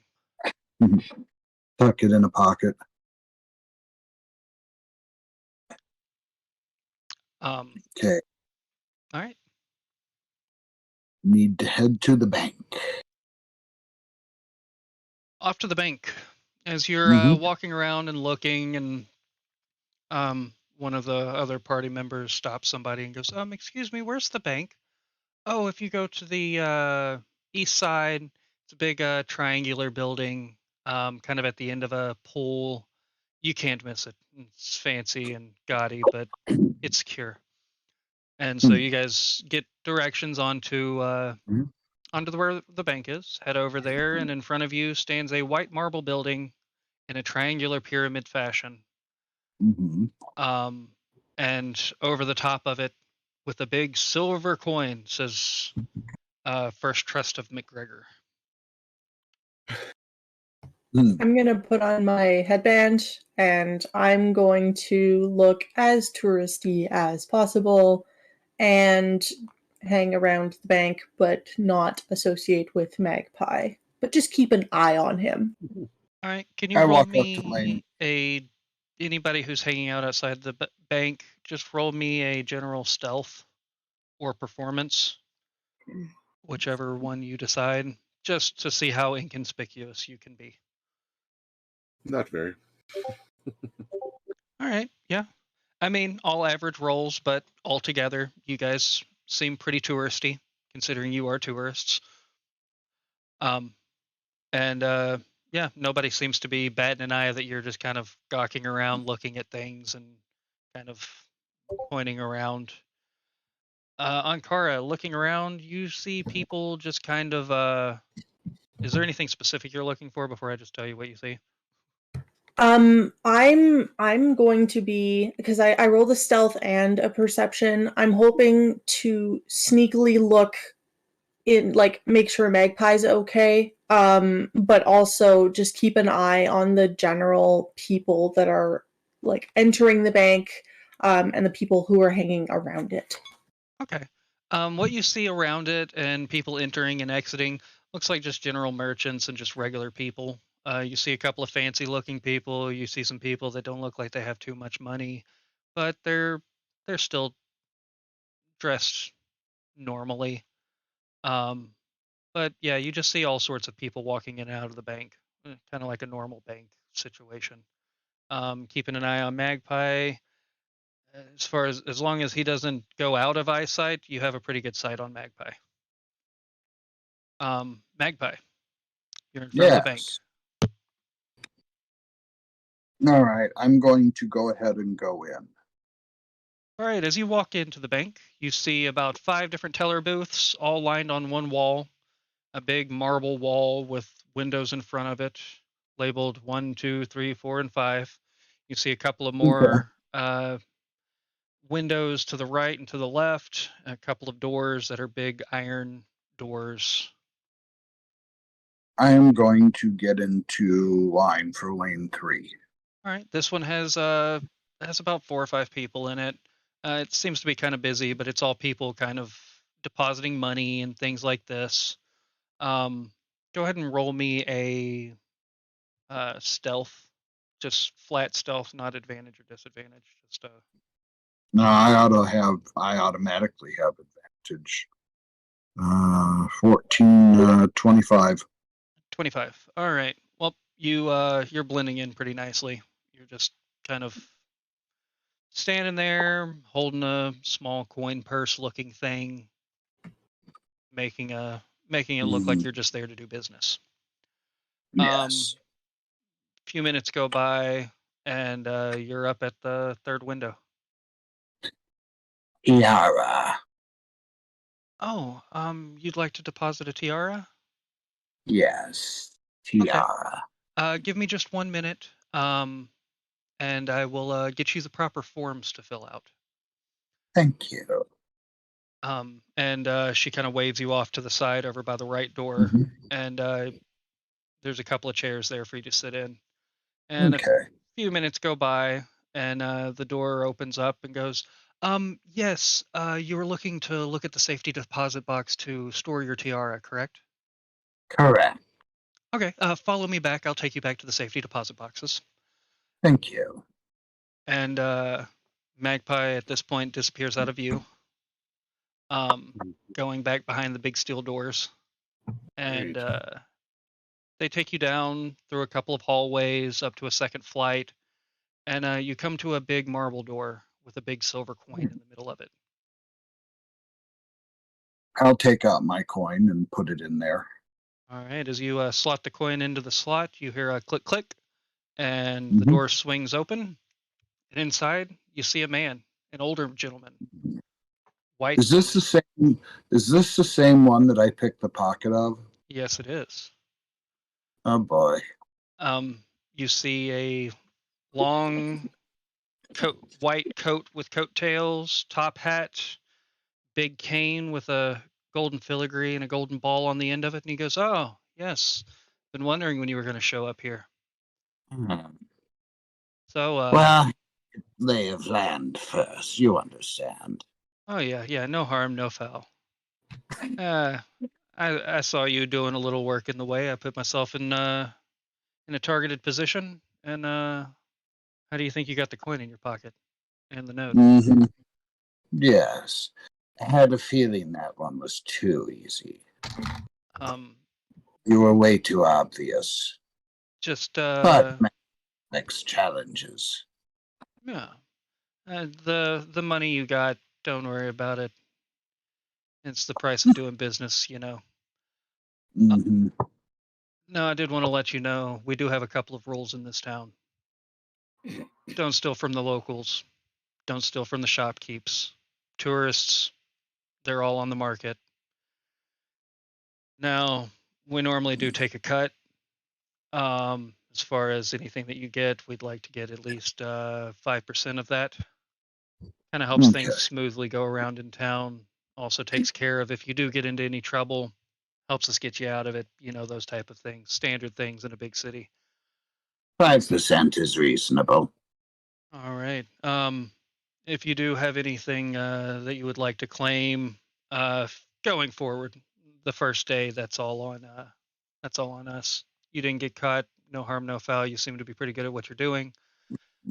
We've seen you walking around with a couple of following adventurers. If you'd like them to be in on anything, the percentage does go up a little bit more depending on how much you take. 5% turns into a 10%. That just kind of covers our asses and covers yours. It's all business here. Total of 25% then. No, it goes from 5% to 10% whenever you start adding more people into it besides yourself. Now, I mean, that only counts for big scores. This is all business you see here. Thievery is a business, and we like to run it as such. Of course. Magpie me to check in before operating. Oh, it's fine. Don't worry. And he reaches into his pocket, hands you back your pin from the Northern Thieves Guild. He goes, so you're from up north. What brings you all the way down here? Originally delivering message to some wizard in Vegas. Oh, the kooky one. Now, yes. He knows how to get things. Now I am traveling with a band of adventurers. Now, of course, any adventuring money you make through legal means, we don't have any say in that. Of course. That's all going to be all you, unless you bring in Thieves Guild assets. Then prices can be negotiated per mercenary or what say you, depending on the job. I'll hand him back his ring. Oh, nice. It was a fake gold ring anyway. I didn't let you get the good one, and he holds up his middle finger. You never display the real goods. No. Now, if there's any certain assets or anything that you were looking for, you can always come to me. The side entrance, actually, don't use the side entrance. Use the back entrance if you're coming with extras. Got it. Behind, third brick to the left, push it in. Slot will open up. Say the word. You'll be let in and led straight to me. As far as when you're inside the bank, all eyes are on you. Don't try anything. Had feeling. Is there anything that I can do for you? We are looking for work. If you have any positions that, or any tasks that need to be taken care of. As far as assassination, I don't have anything at the moment. Everything seems to be on the up and up. As of 5 months ago, we had a roaming band of bandits come in. They decided that they wanted to try and take over the city. Yeah, that didn't go well for them. Now, we do have a problem with the local group of religious activists claiming that they own the land and thus own everything on the land, according to some hieroglyphics that they've seen somewhere. I haven't seen said hieroglyphics, but, I take out the coin and put it down on the table. Now, something similar to this, perhaps? Which coin is this? This is the Hugin and Mugen coin. No. Serpent's head. Not birds. 6 heads, 1 body. Did they happen to call themselves Tom and Moon? No. There was a weird Different. cult that came through with, they were a bunch of druids. They just peddled some wares and left. It didn't really seem to cause any fuss or anything. We have eyes all over the place, know who's coming in, who's leaving, all of those type of things. They were being controlled by a blue dragon. Oh, interesting. Haven't heard of that one yet. I know that there was a dragon that used to roam these lands about, I don't know, 1,000 years ago in legend that, and they poached on caravans and called upon the storms and nasty This business. sounds the exact same as the one we killed. Oh, well, killed a dragon. Good on you. We may have some work. If something comes up, I will let you know. As far as thieving, we just kind of leave it to you to find your marks and things. Like I said, the people who work here, they're good, hardworking people. The tourists, pick your marks carefully. Some of them are a little bit more shifty than others, but you seem to have a good eye.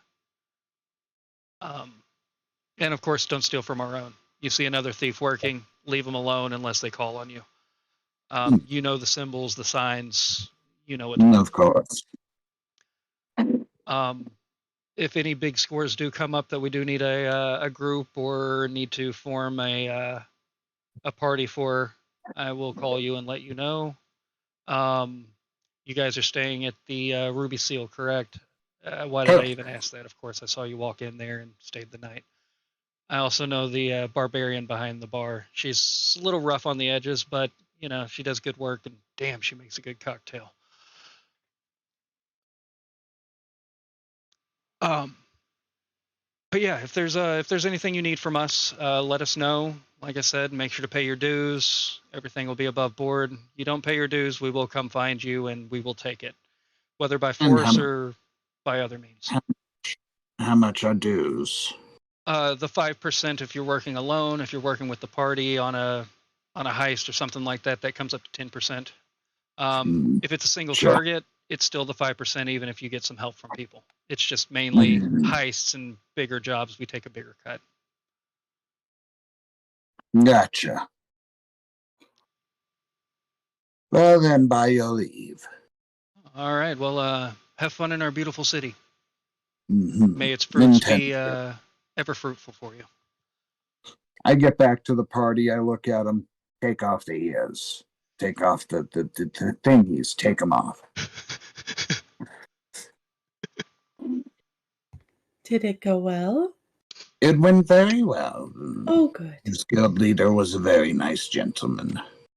If I take you on runs with me, then I have to pay them 10% of the bounty. Solo, it's 5%. These are very typical rates for for visiting groups.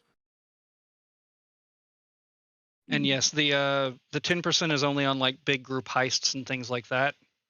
If you're just stealing from random people and random tourists, it still stays the 5%, even if you have like Morium run interference or something like that. That's not going to add to that 5%. Okay. Gotcha. That's thoughtful. Yeah, it's mainly for just big heists. If you find a caravan of something and you want to go steal a shit ton of stuff from a caravan that's passing through, they're going to take a bigger cut. Yeah.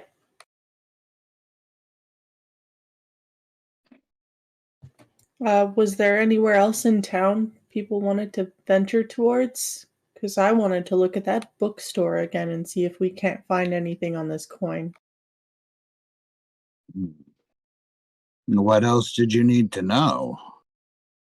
My master gave me quite a bit of information on it. Who the Morrigan is? For people that learned the planar outlands, not the religious aspects. Oh, you want to know that. Gotcha. I'm book smart, Magpie. Not of the cloth. Cloth? That's what they call the priests and such, because they usually wear cloth. They are men or women of the cloth. Magpie wear leather. As do I.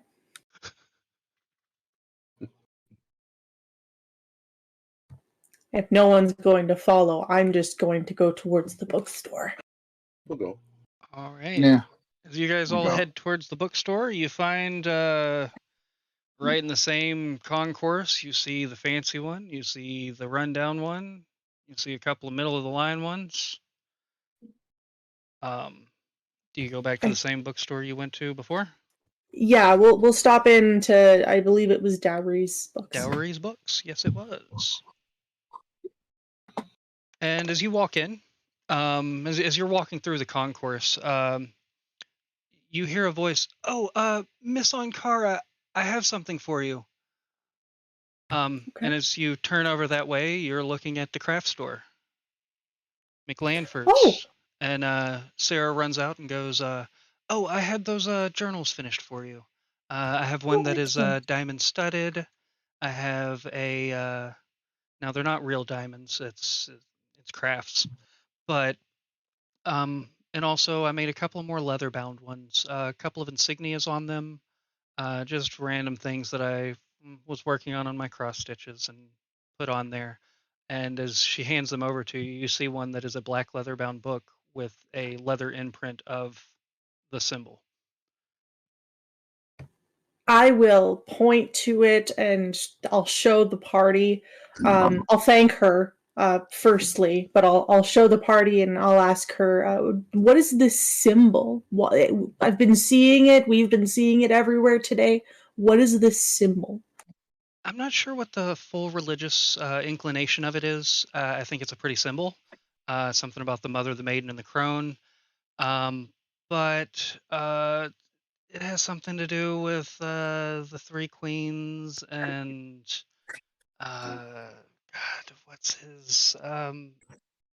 They went to go talk to the bardic benefactor, and it's a lot of religious hocus pocus and things like that, I believe. But I just saw it and I thought it was something pretty, so I put it on a book for you. Well, thank you very much. Do I have a tab to pay off to you, or was that settled? Oh no, that was settled whenever you paid the original price. These were just a couple of them that I owed you. Kind of expedited them and got them out there for you real quick. Perfect. Well, thank you kindly, and I'll reach in my coin purse. I'll give her a gold as like a tip, and I'll bow graciously for her. Oh, well, thank you very much. Enjoy your time. Of course, if you need any more craft goods or anything like that, come back and see me. Will do. Thank you very much. Oh, looks like my party member Moriam may need you. No. Oh, I was pointing at Cinder. It's a good idea. does she? Yes. I've been thinking about a name Oh, for our handy little troop here. mm-hmm. What do you think of cause and effect? Cause. CAW. Yes. Cause and effect. Yes. Has merit. DM to player, I think it's pretty freaking cool. I love it. I love it. All right. CAW. I've been thinking about it. Cause and EFFECT. Right? Yeah. Yep. All right. CAWS. Cause. Cause and effect. So now the streams will be known as Cause and Effect, American Calamity. The Cause and Effect crew. Nice. As long as everybody agrees on that name. No. There's no turtle mention. You are the effect. Magpie mentioned I'm the either. effect. Call it Magpie and the Raiders. What about Moriam and and all the turtlets? Could be me. I did think about something from Moriam, and the only thing that came to mind was not my circus.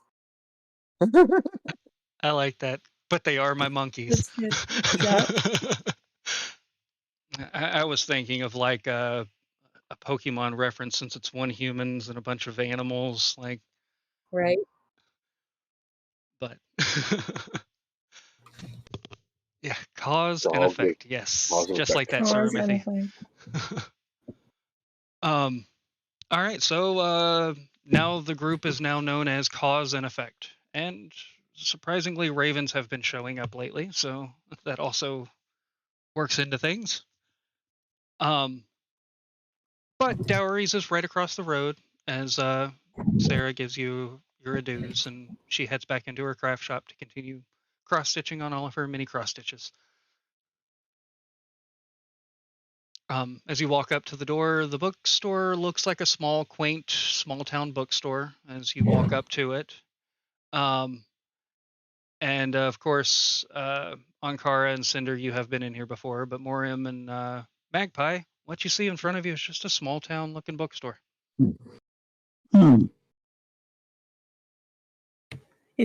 It's very interesting on the inside. It's nothing but rows and rows and rows, and it just keeps on going and going. Is there a stool in any corner? There are plenty of stools on the inside.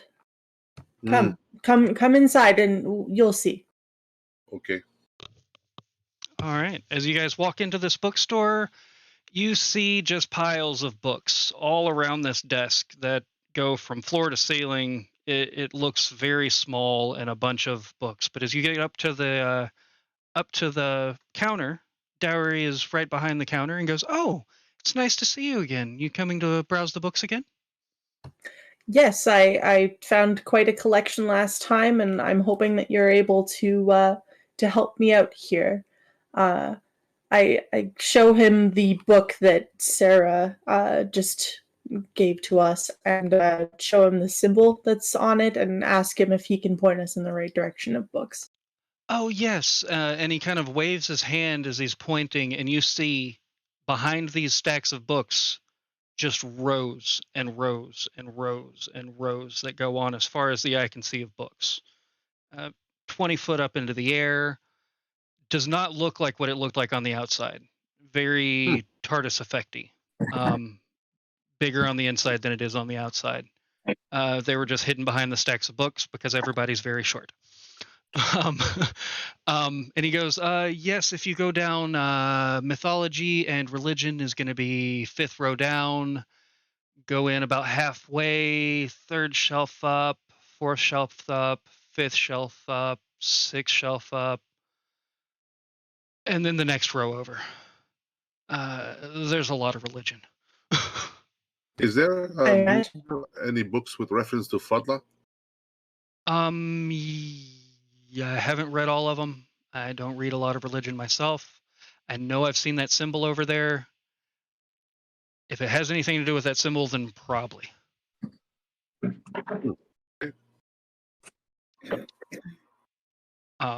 But yes, he points you over into the direction, and he's like, of course, if there's anything else you need, I'm back here behind me. He just kind of fades off into the distance as you guys walk.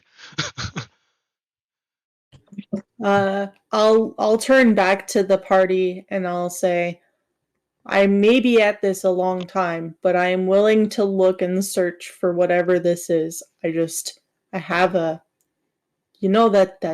that gut feeling about this. I need to find this.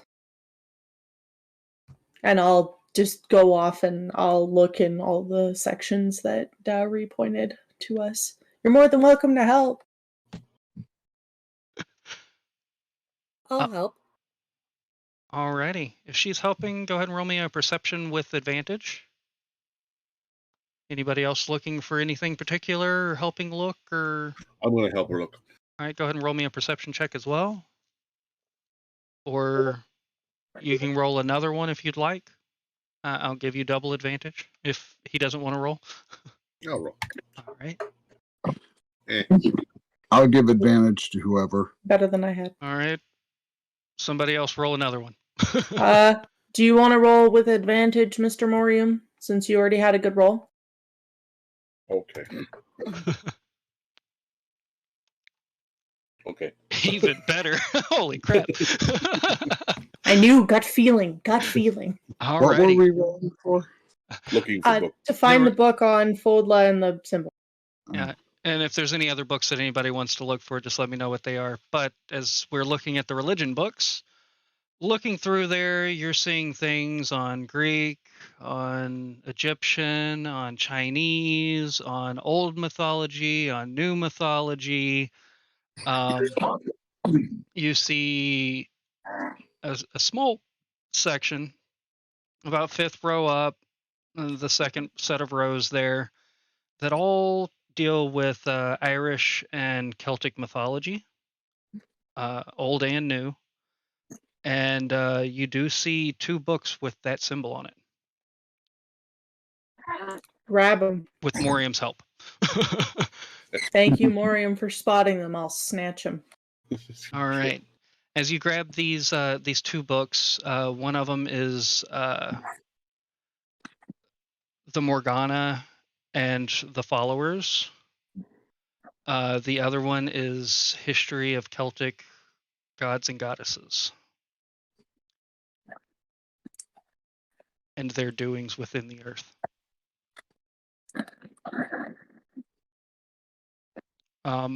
Looking through some of the other books that are around there, you do see one on you see one that the markings look a little weird, but it says The Plane of the Gods, a first account story.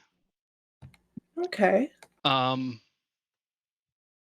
Whether it's true or not, you don't know, but it's in the religion section, so I'll grab it. all right. And Magpie, Yes. what are you investigating? Any books on any warlocky type books? Warlocky type books. Mm, It's not going to magic be in the books. it's not going to be in the religion section, but Okay. as you're looking through the religion section, you do see one on Norse mythology and the followers of Loki. I'll grab that one. And then as you're kind of looking around and stuff and kind of going through some of the shelves, you do see one, a book called The Patron and I. Okay. I'll grab that one too. All right. Anybody else looking for books? I will try and find books on the local, I guess, habitants, see if we can find more information on those snake people. They seem to be making a resurgence. Maybe something Egyptian is in the mythology area. In the mythology area, looking around, you do see one with the visage of the snake with 6 heads. It's in the Egyptian mythology section. And you also see one that has a snake on it that says, "You want to read this." I'll get both of them. Spelled YUANTI, read this. Can you spell that again? YUAN-TI, read this.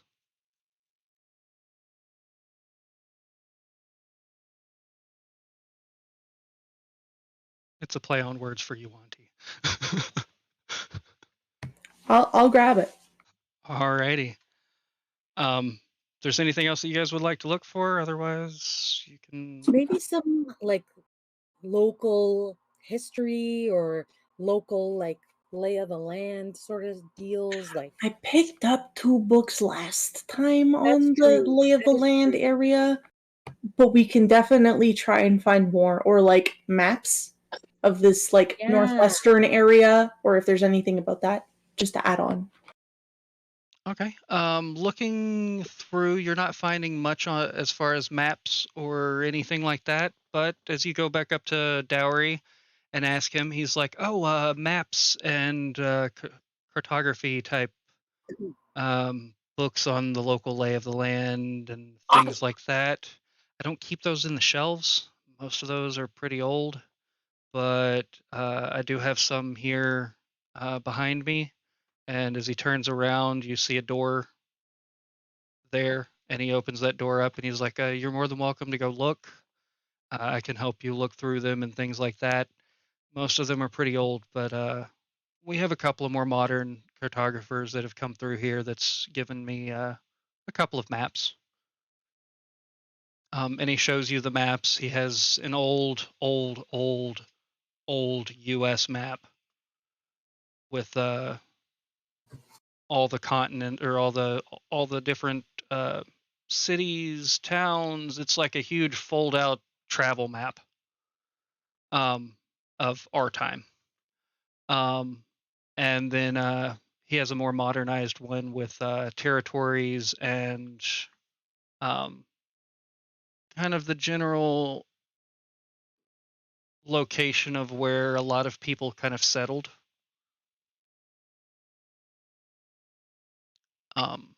And I will put that. I have that on here. I might have that on here. Let me see. It's Vegas, Canyon, Bramble Dust, Sonara, Viro. Have it in Breakout? No, that's Breakout. I don't have it on here. I can pull it up though, and I can send it to you. Kind of the general lay of the people. What the heck is that? That's not right. That's the wrong one. It's backstories. World map. There it is. This is what the world map looks like. Oh, actually, I'll just pull it into Owlbear for now, and then I'll send those into the group. Okay, that made a token. Not what I wanted. It's a little world. Very little. Very tiny. It's a small world after all. Oh, God. Or Area 51 is really big. Yeah, Area 51 took over the whole entire continent. Continental U.S. It's a world of turtles, a world of wabbits, it's a world of halflings, it's a world of Magpies. magpies. There we yes. go. That's the rough modern one of kind of what's where, kind of where people kind of settled. Of course, people are all over the place in all sorts of places, but that's like the majority of people that you're going to see. Canada's just in the water now? Dwarves. It's all dwarves. It's a lot of dwarves. Okay. They're the only ones who wanted to deal with the cold. Fair. But of course, you're going to find wood elves and genasi and stuff all over the place. This is just kind of like the general settling of people. You're going to find more predominant dwarves up there than you are other races. Now, if we know nothing about American or New American geography in this world, where are we as the party? Because Ankara, and therefore I have no idea. You are in no man's land. Oh. If you look in, If you want to be exact, we started here. We went down to here, and now we're down to here. Vegas is here. Area 51 here. No, 51's not there.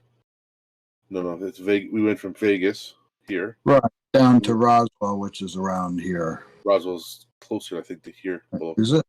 Oh, isn't Roswell in New Mexico? Then we'd be over in here. Yeah, it's right on the border. It's right on the border there. Okay. So we went from here down to the Grand Canyon, and then continued here because it's the next shot is up here to the Dakotas. Mm-hmm. And Okay. over here at Rushmore. I see. Thank you. Thank you very much. I live in the Drow Underdark. No. I'm just dwarves, man.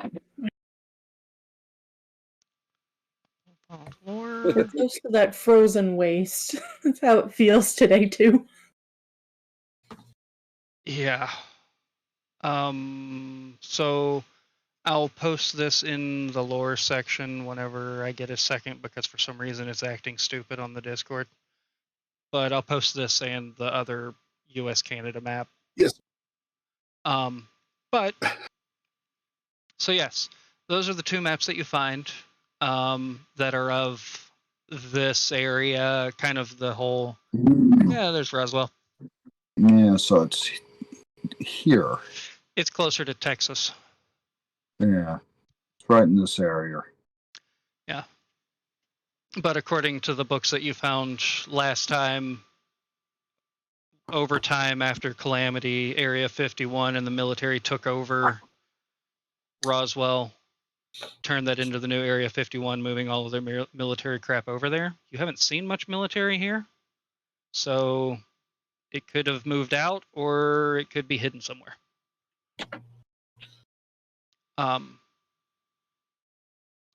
But yes, that's the maps that you find. For the maps in the books, he says that'll be 2 gold.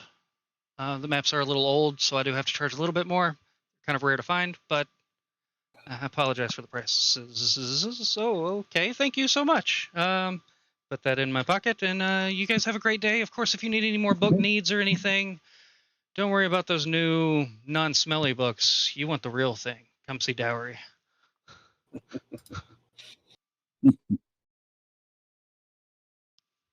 And That's it for me. As you're thumbing through some of the books and things, as you're walking out, looking through the book of the 3 Morgana and things, you see that they were the queens of a place called Ireland, the goddesses of a place called Ireland in the old world. And you do see the name Fadla. And let me hit this button again, that way I make sure I pronounce it right. And you see that she went to Emergen Gluingle,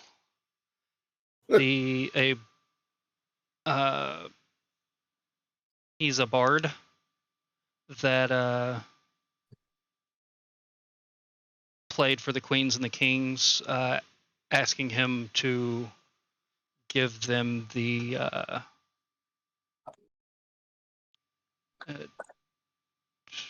sorry, I had it and I lost it, so I'm pulling it back up. Fadla went to the bard Emergen that her name be given to the country of Ireland, becoming the queen goddess of Ireland. And from looking at it and looking at some of the pictures in there, the visage of her is what you saw while you were playing. Now, as far as the Morrigan herself, she's known more as an evil goddess, but through Magpie's patron, talking to him and things, you learn that she's more misunderstood. She's more of a protector of her home and her land through war and things, though they may not be the nicest of things, gave her a bad rep. And that there's a cave, the Bell Witch Cave in Adams, Tennessee, if you're looking for a way looking through some of the other books, if you're looking for a way to connect with the gods or goddesses or demons or devils, whatever you may, you can go to that cave and pray and hope that your goddess is the one who answers. All right. I like how you put that hope in there. Yeah. There's a cave over in Ireland that you can go to. That is where presumably the Morrigan resides, though getting passage over there would be extremely difficult at this point. AKA, that part of the world hasn't rendered yet, in video game speak.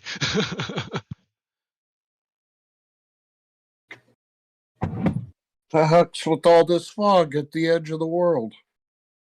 Yeah. Maybe here be dragons. Maybe the world is flat after all. The flatter the better, right? Yeah. You got to Anything's figure out. possible. You got to figure out some way to get to the other side of the coin.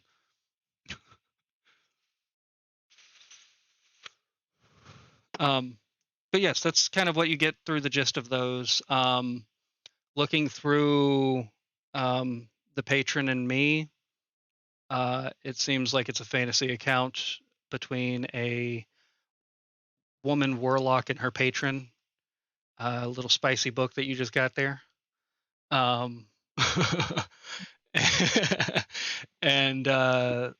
the etymology and Norse mythology of Loki and his followers. It's a first-hand account from a follower of Loki, presumably, that talks about how he loves the tricks that we play and a lot of things that you already knew, but it does give you a little bit more insight into the trickery side of things, a little bit more of the fun things that he's done, and we can talk about that at a later time. Other books that we got. You want to read this? Is a interesting book about the Yuan-Ti race and how they rose and fell from power, and it seems like it was written by some type of fanatic. It doesn't seem like it's actually any Yuan-Ti text or anything about them. It's kind of like a historian's account of a historian's account of a historian's account type of situation. But you hear that they rose to power in the Egyptian deserts, overtaking some of the queens and rulers of Egypt. Once things kind of settled, they couldn't find any water. All the water dried up. They found one fount of water that, through magical means, they moved into their temple, and all of the Yuan-Ti locked themselves inside of the temple trying to protect this water. Looking at some of the iconography and things, it's the desert oasis that you guys stayed at. The other party members, looking at some of these things, you realize that the temple that you were in originally, with the mummy lordess, is also part of that same sect. It is one of the Egyptian ladies that they overthrew and put her in a tomb, to never be awoken again. This is the strangest fracking planet we've been on. Yeah, all of these accounts are saying that all of this stuff is in Egypt, though. Like, everything is talking about Egypt, this, and the River Nile, and things like that, but you guys are seeing connections of things that shouldn't be where they are. Are we even real? I mean, looking at this, are we even real? These are questions we should ask with that psychedelic drink over at the Red Seal. Starting to agree. Oh, you think you saw a goddess before? Okay, sorry. Just imagine if you drank that and then the goddess showed up. But yes, that's the kind of things that you learn through reading through all of that. You read through the Egyptian Yuan-Ti, more of a actual historical account of things written by the Yuan-Ti themselves, talking about their goddess, of Stuff. their goddesses and things, and the six-headed snake, Anthema, who is the ruler of their people, how the ruler said that the land is theirs and all that is in it. Take what they want and give no remorse. Kind of giving off some Goliath-y vibes of Goliath, from your travels of Goliath bandits and marauders, but they're snakes. But that's what you learn through those things. Anyway, that's the books. Sorry, took a little long, but you guys got a bunch of books.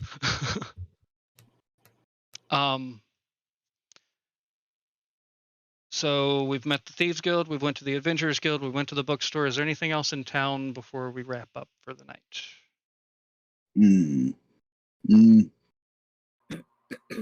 Let me see. We might have stuff that we may need to get. Magpie for that drink. Is there somewhere we can possibly look at getting some gems appraised?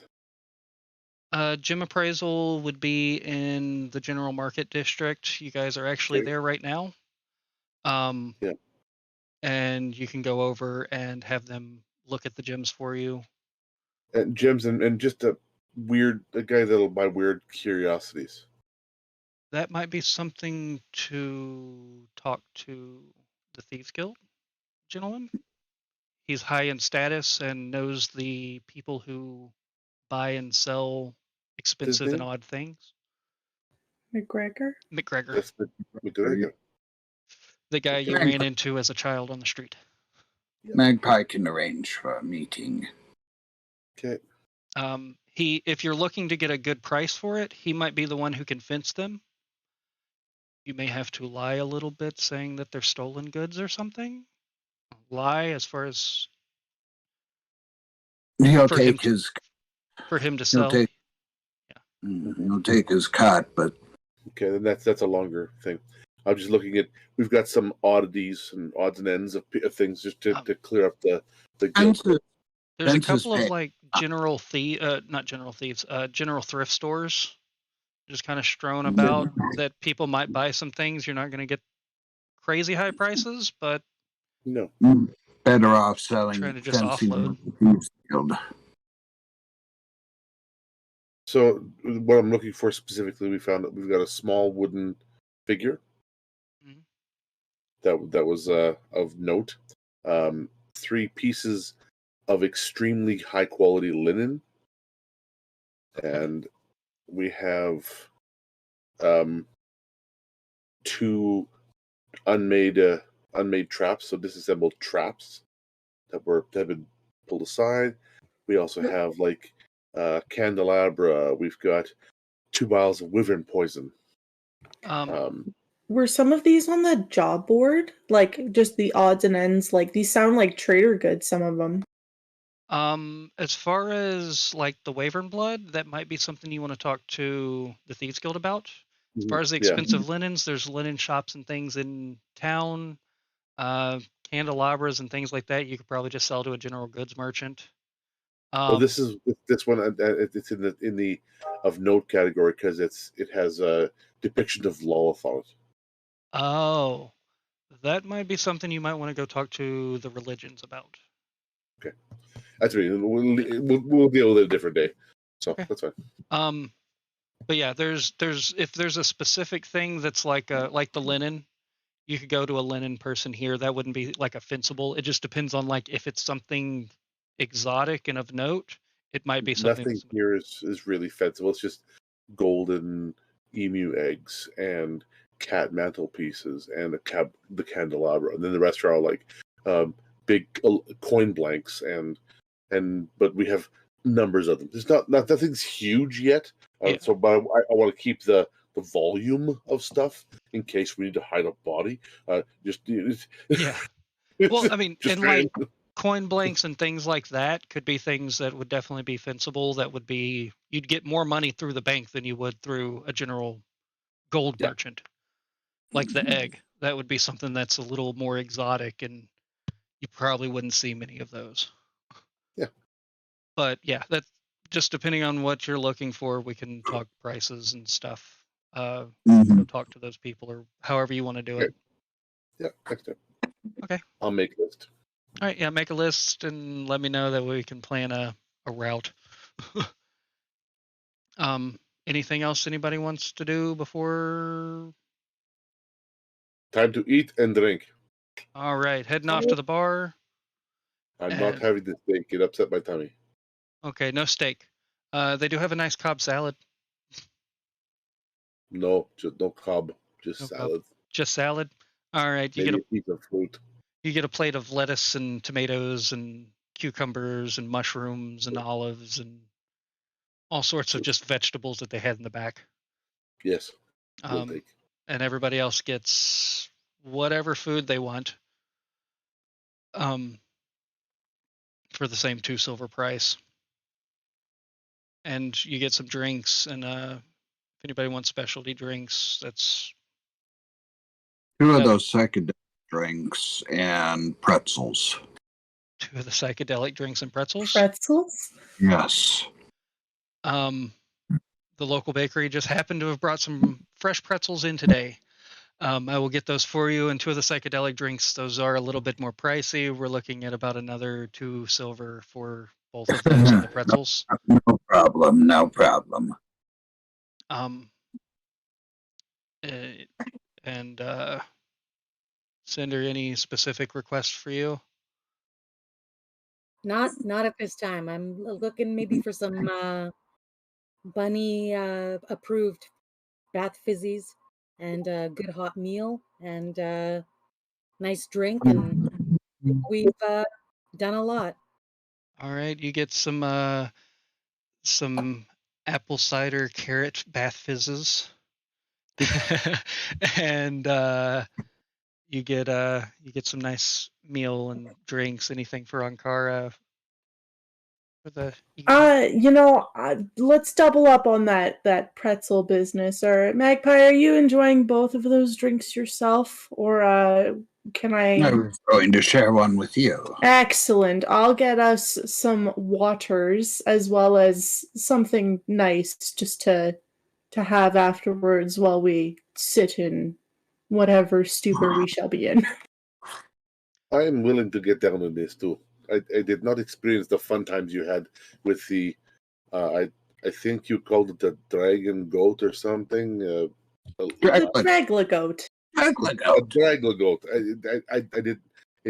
I did not experience the fun you had with Draglagoat. So I wouldn't call it if I fun. can give that Magpie, I will do. Nightmare. All right, one more silver for one more of the mystical hypno drinks. Hypno drink. What is it called? Hypno drink. Hypno drink. Excellent. The Pan-Galactic Gargle Blaster. Get out of my head. You don't belong in here. It's called the Pandarian Stupor. Call it Zupcut. No, I don't know if that was just a stupid name I came up with. It doesn't matter. It can be canon, but I've been playing too much WoW. You think? Slow down. But yes, that's where we're going to end it for the night. We got a couple of drinks. We can drink those in the next one. Looks like we got graced with Princess Leia over there. Pretty Leia. And all right, guys. Well, thank you guys for watching. Make sure to like, comment, subscribe, follow whatever platform you're on. Do the things. If you have an Amazon Prime subscription, make sure to use it on somebody. They'll greatly appreciate it. And we will catch you guys in the next one. Peace.